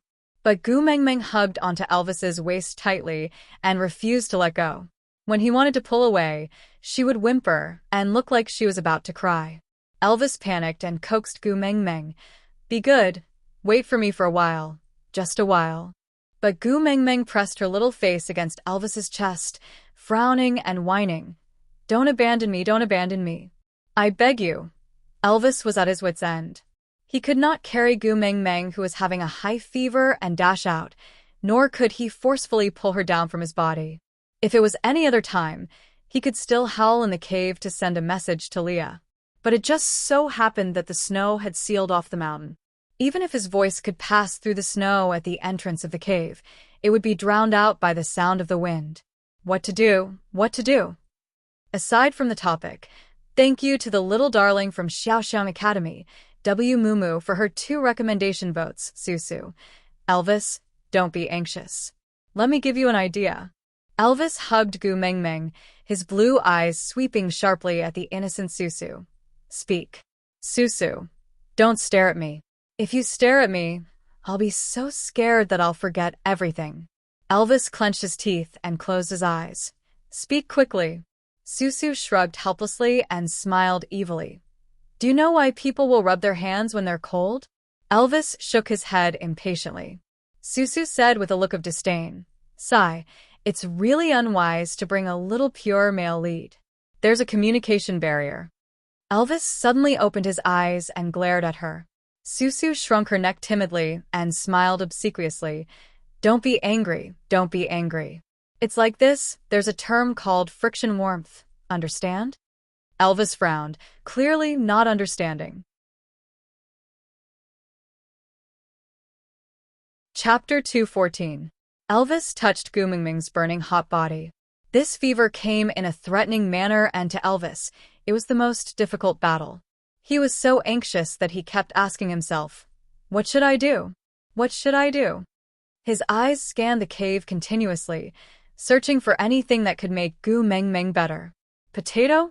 No, Xiao Meng said before, potato was a divine dish that could go with anything and was used to stew meat.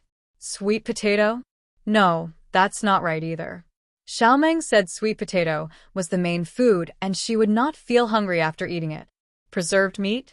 That doesn't seem right either. Dried fish? No, dried fish is not right too. Wait a minute. Dried fish seems like it could work. Elvis suddenly recalled that the last time Gu Meng Meng jumped into the lake and caught a cold, he used beast language to send a message to Leah on the way back to the cave. That day, Leah asked Sandy to send a pot of fish stew over. Fish. Elvis took a piece of beast skin and secured Gu Meng Meng in his arms. He looked a little comical, like a village woman tying her child with a red cloth and carrying her child to do farm work. But he tied Gu Meng Meng in his arms because the temperature of his abdomen was relatively higher and softer, so Gu Meng Meng could sleep more comfortably. After securing Gu Meng Meng, Elvis hurried to the depths of the cave to retrieve the dried fish that Gu Meng Meng had dried. These dried fish had already been processed, so they could be eaten directly with their teeth. Elvis was not sure if the preserved dried fish would have the same effect, but he had no better idea now. He threw 2 large pieces of dried fish into the stone pot that was boiling with snow water. The water was already boiling and giving off steam. When the 2 large pieces of ice-cold fish were thrown in, the bubbles instantly disappeared. Elvis ignored it and started walking deeper into the cave. Ginger. He remembered that Gu Meng Meng called that thing ginger. Leah had asked Sandy to use this thing to stew fish for Gu Meng Meng. Elvis looked at the pile of ginger that Leah had sent over the day before the winter and hesitated with a frown. How much should he put? Gu Meng Meng's face was getting redder and redder in his arms, looking like she was in pain. She must be seriously ill. Let's put a little more in. With that thought in mind, Elvis's 2 hands that could easily grab a basketball reached into the pile of ginger and grabbed 2 big handfuls of ginger before returning to the bonfire. He threw the whole ginger into the pot until there was no more, and the boiling water flowed out of the pot. Only when the fire sizzled did he stop. Then, he patted Gu Meng Meng, who was in his arms, while staring anxiously at the pot of medicine filled with ginger and dried fish.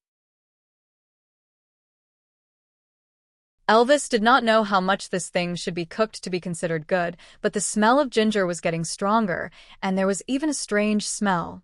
Yeah, if Elvis had cooked before, he would know that this smell was burnt. After persevering for a while, Elvis saw that the pot was starting to emit black smoke, and the bottom of the pot was emitting a strange sound. Nodding his head, Elvis was sure that this was a sign that the medicine was ready. So, he took the pot down from the fire. Even if his hands were burning in pain, he did not care at all.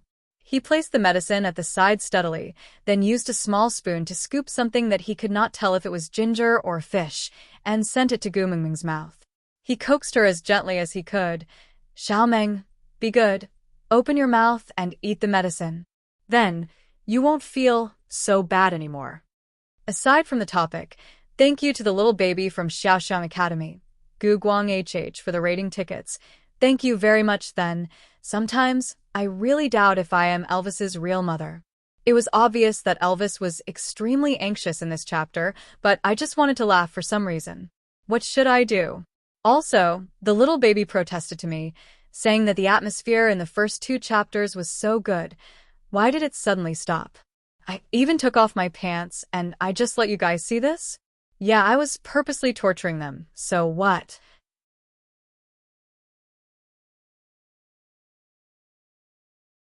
Chapter 215.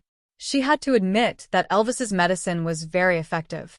At least Gu Mengmeng, who had a high fever and almost fainted, was successfully woken up by this medicine after 2 hours of muddle-headedness. She turned her head and vomited without saying anything. She only stopped vomiting until her bowel came out, and there was nothing left to vomit. Her eyes were watery because of the intense vomiting. She looked at Elvis's concerned and helpless look and tried her best to curl the corners of her lips. She smiled and said, "It's just a fever. Don't be nervous, it's fine." "What should I do?" Elvis held Gu Mengmeng's little face and asked seriously.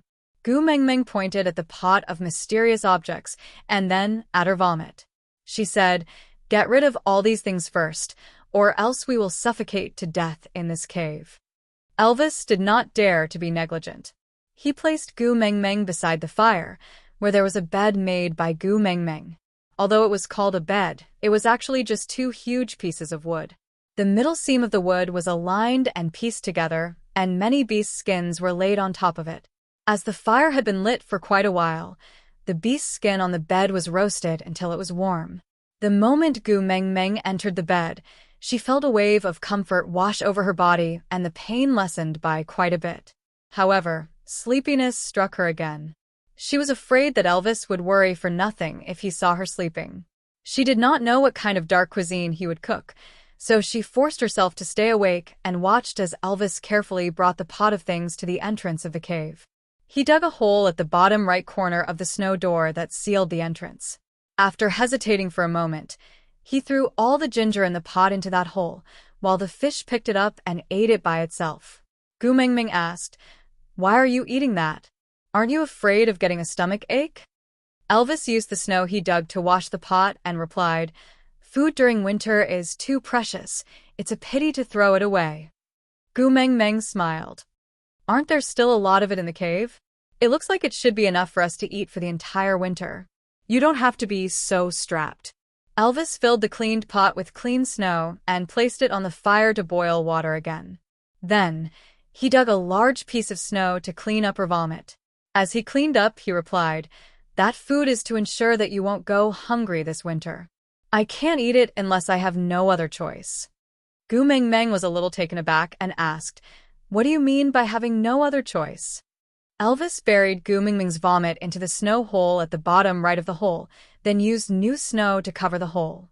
After settling everything, he dug out some snow to wash his hands before returning to the fire pit. He leaned closer to the fire pit, drying his palms and body before hugging her. The orange-red flames illuminated Elvis's silhouette, making him look very gentle and comforting. He turned around and smiled at Gu Mengmeng, who was lying on the bed and looking at him before replying, The situation where I will starve to death if I don't eat is called a last resort. Gu Mengmeng asked, What you mean is, unless you're about to starve to death, otherwise all the food in this cave is for me to eat. Elvis nodded his head seriously. Gu Mengmeng did not know whether to laugh or cry. She stretched her hand out from the beast's skin and gestured for Elvis to come over. Elvis sat by the bed and used his freshly warmed hand to hold her little hand. He gently tidied the stray hair stuck to her forehead due to her sweat. His blue eyes were filled with heartache.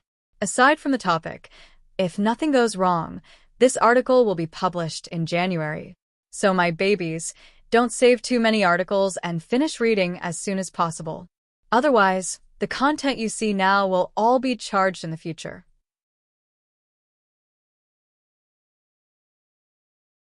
Chapter 216. Gu Mengmeng held onto Elvis's hand. Although she was feeling very uncomfortable, she felt an unprecedented sense of ease and comfort in her heart. Elvis gave her a sense of security that she had never experienced before, and this feeling fascinated her. I originally prepared these things according to the amount for 2 people. So you don't have to worry that I will starve just because you eat them. Gu Mengmeng placed Elvis's hand on her face. Although his hand had been roasted, it was still cooler than her face, which was burning with a high fever. Gu Mengmeng felt that her face was not so hot after being placed on by his hand. She felt more relaxed and continued, Moreover, if you don't eat and I fall sick again, how will you have the energy to take care of me?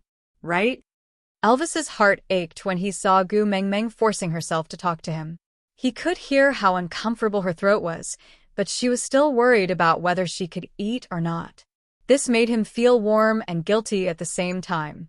If he could store more food, Xiaoming would not have to worry about these things. This time, it resulted in Elvis hunting crazily a month before every winter. He would not feel at ease if he did not fill the cave with food. Of course, this was a story for the future.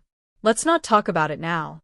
Elvis placed his other hand on Gu Mengmeng's little face and held her little head with both hands, as if he was holding the most precious treasure in the world.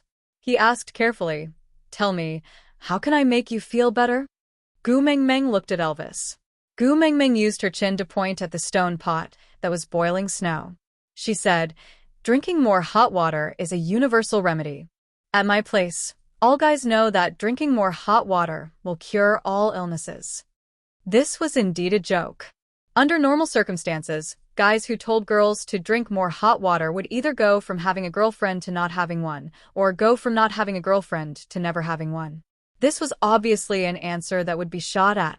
But for a cold and fever, as well as Gu Mengmeng's current medical resources, this was the best remedy. Elvis looked at the pot and confirmed again, Just drinking hot water will do? Gu Mengmeng nodded. Smelling the ginger scent in the air, she added, Put 2 slices of ginger in and boil it. The effect will be better. Elvis nodded, then retracted his hand and walked into the depths of the cave. He took out 2 handfuls of ginger eyes and was about to throw them into the pot. Wait! Gu Mengmeng reached out her Kong hand to stop him. Her eyebrows twitched as she asked, Are you trying to kill me with the spiciness? Elvis was at a loss as he looked at Gu Mengmeng helplessly. Gu Mengmeng propped herself up and sat up. She pointed at the ginger in Elvis's hand and said, Just take 1 piece and put the rest aside. Elvis did as he was told and picked the biggest piece. Then, he looked at Gu Mengmeng and was about to throw it into the pot. Gu Mengmeng face-bombed and said helplessly, Give me the ginger in your hand. Elvis probably realized that he must have done something wrong, so he did not say anything and just walked to Gu Mengmeng's bedside with the ginger, passing it to her. Chapter 217. A pot of ginger water was quickly cooked and Elvis scooped a small bowl for Gu Mengmeng to drink. After Gu Mengmeng drank a bowl of ginger water, she felt much more comfortable. She pushed the bowl to Elvis, letting him drink a bowl to warm his body. Elvis was a little hesitant. This was Gu Mengmeng's medicine. How could he eat it? Gu Mengmeng smiled. These 2 pieces of ginger could be boiled for an entire day. She just had to throw some snow into the pot after drinking it. Gu Mengmeng guaranteed again and again that the ginger in the cave was enough for her to use for an entire winter. Only then did Elvis reluctantly drink a bowl. This was the sweetest thing he had ever tasted in the world. A sense of bliss spread throughout his body. After drinking the ginger water, Gu Mengmeng fell into a deep sleep once again. In her dreams, she felt that she had returned to her university dormitory bed. The white furry bear at the head of the bed was smiling at her. She hugged the big bear in her arms and rubbed her face against its fur. Satisfied, she rode on the big bear and fell asleep. But the reality was that Elvis was originally sitting at the side of the bed, but was pulled onto the bed by Gu Mengmeng with his beast skin dress. His beast skin dress was torn off by her, while his naked body was ridden in her arms. His entire body was so stiff that he did not dare to move, afraid that he would make her feel uncomfortable in her sleep. The cave was dark. There was almost no trace of time in this cave. The snow sealed the entrance of the cave so tightly that Gu Mengmeng and Elvis did not even know whether it was night or day outside. Gu Mengmeng did not know how long she had slept, but when she opened her eyes again, her fever had subsided, and she was lying on Elvis's body like an octopus in a hooligan position. Gu Mengmeng thought for a while. Would it be less awkward if she screamed and retracted her hand, then put the blame on him instead? The answer was obviously no. There were still a few months left for her to be alone with Elvis. If she gave such a reaction now, it would probably be even more awkward in the future. So should she hug him in her arms like how Princess Janning slept with Wei Xiaobao and say, "From today onwards, you are mine. I will treat you well"? She sized up Elvis's physique. Yeah, it's a little difficult to hug him. Just when Gu Mengmeng was in a dilemma as to what kind of attitude she should take to face this awkward situation, Elvis spoke first. "Are you thirsty? I'll get you a bowl of ginger soup." Oh, all right. Gu Mengmeng nodded her head, her eyes darting around awkwardly, not daring to look at Elvis. Elvis kissed her forehead and said, "You have to let go of me first before I can scoop the soup for you." Gu Mengmeng then realized that she was still stuck to Elvis's body, so she bounced back as if she was electrocuted and wrapped herself tightly with the beast's skin. Gu Mengmeng cleared her throat and laughed dryly. "I don't sleep well, especially when I have a fever. My brain is in a mess from the fever. I'm not like this usually, really." Elvis looked at Gu Mengmeng and said, "I don't sleep well, especially when I have a fever." Elvis walked back with the soup and blew on it to cool it down before sending it to Gu Mengmeng's mouth. He smiled warmly and did not say a word.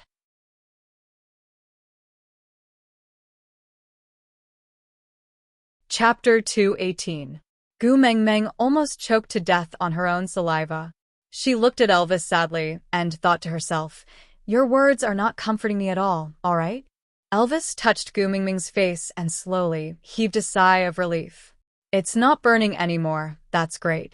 Elvis's relieved look warmed Gu Mengmeng's heart. So this was how it felt to be treasured and cared for by someone. The fire in the cave had long been extinguished. Gu Mengmeng sat up from her blankets and could not help but shiver. She felt a little cold. Just as she was about to crawl back into the blankets, Elvis had already carried her in his arms. "The blankets won't be warm after being lifted. You can't catch a cold again. It's better if I carry you," Elvis said as he took a piece of wood from the side and started a new fire. "Are you hungry? I'll cook for you." Once Elvis said that, Gu Mengmeng's blood instantly boiled and she said agitatedly as if she was injected with chicken blood, "No, calm down. Don't try to cook anymore." Elvis looked at Gu Mengmeng as if the pause button had been pressed. They were too close and Gu Mengmeng felt immense pressure from his stare.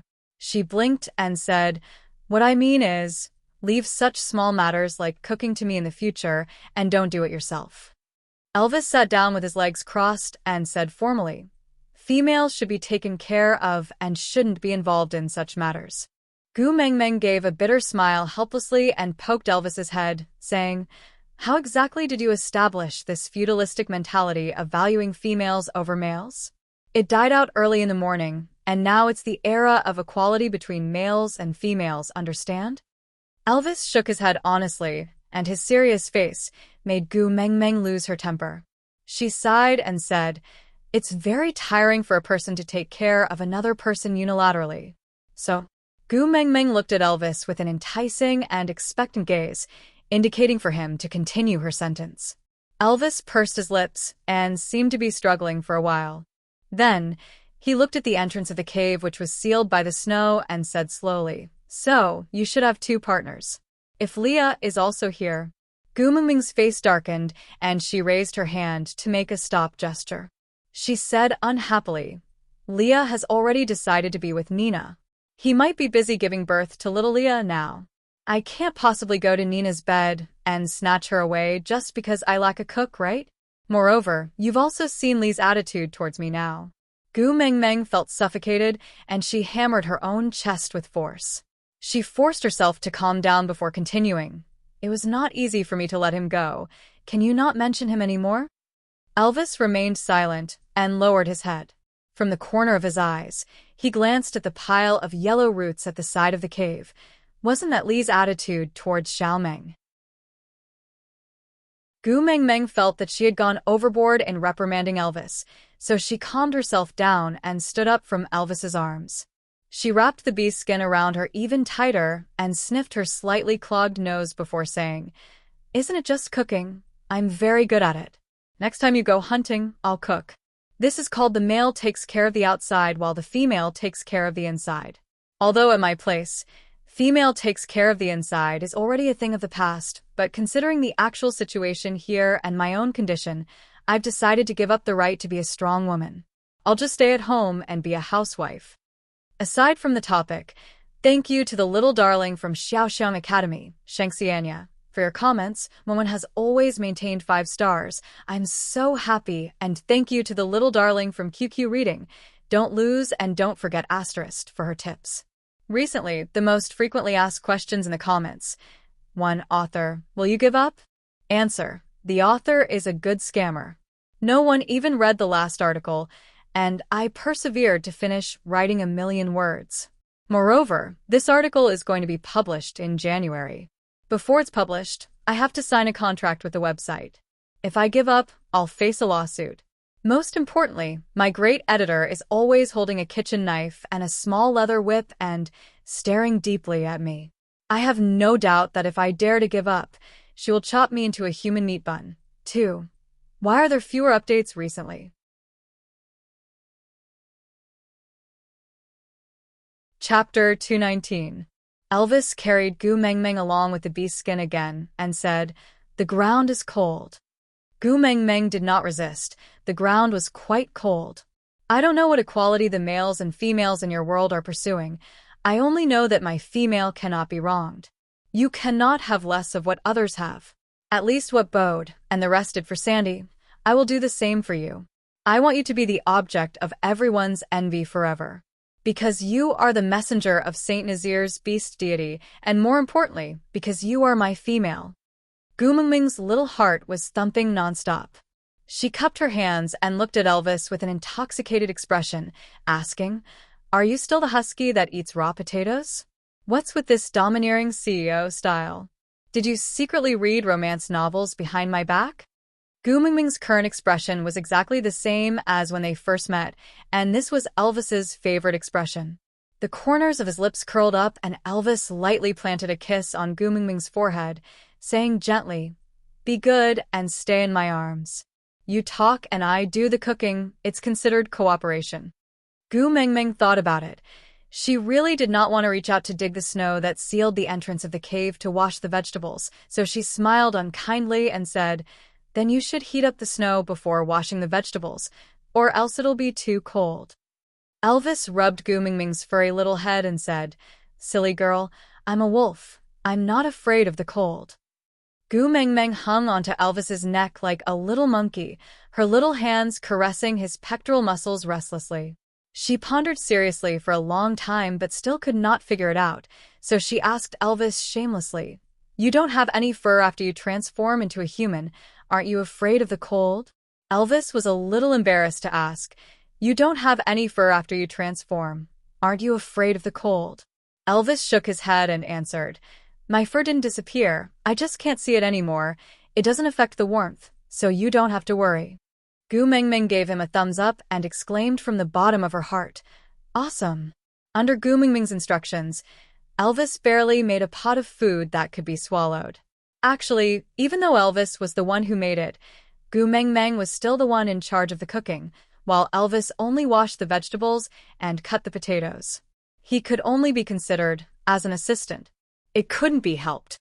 His cooking talent had already broken through the sky, and he could cook anything into a dark cuisine. The pot of black stewed fish with ginger and the rabbit that had been roasted into a tire had left a lingering fear in her heart. She really did not have the courage to try again. After they were full, Elvis placed Gu Mengmeng back into the warm blanket, then washed the pot and boiled another pot of ginger water. This was the only recipe he had mastered so far. A pot of water, 2 slices of ginger. Cook for a day. Gu Mengmeng patted the side of the bed, signaling Elvis to come up and sleep with her. After Elvis warmed himself up, he laid down beside her and used his arm as a pillow under her head. He lowered his head and quietly watched her fall into a deep sleep. Gu Mengmeng, who was in his arms, slept peacefully like a child. She was defenseless and peaceful. His long eyelashes formed a silhouette under his eyes, and his even breathing was hotter than usual, presumably because he had not recovered from his cold. Her warm breath landed on Elvis's chest, and waves of numbness spread throughout his entire body. His nostrils were filled with the sweet scent of her body. She was clearly as quiet as an angel, but Elvis could not help but have some kind of reaction. Aside from the topic, thank you to Xiaoxiang's baby, Big Banyan Tree, for your recommendation vote. Then, what am I going to write in the next section? Are you guys mentally prepared? You're tuning in to the Dreamy Chapters YouTube channel. We're so grateful for your support, and don't forget to subscribe to join us on this incredible journey through captivating stories. Your generosity through donations truly makes a world of difference, as it's the primary source of revenue that allows me to expand and enhance this channel for you. Thank you from the bottom of my heart for being a part of this adventure.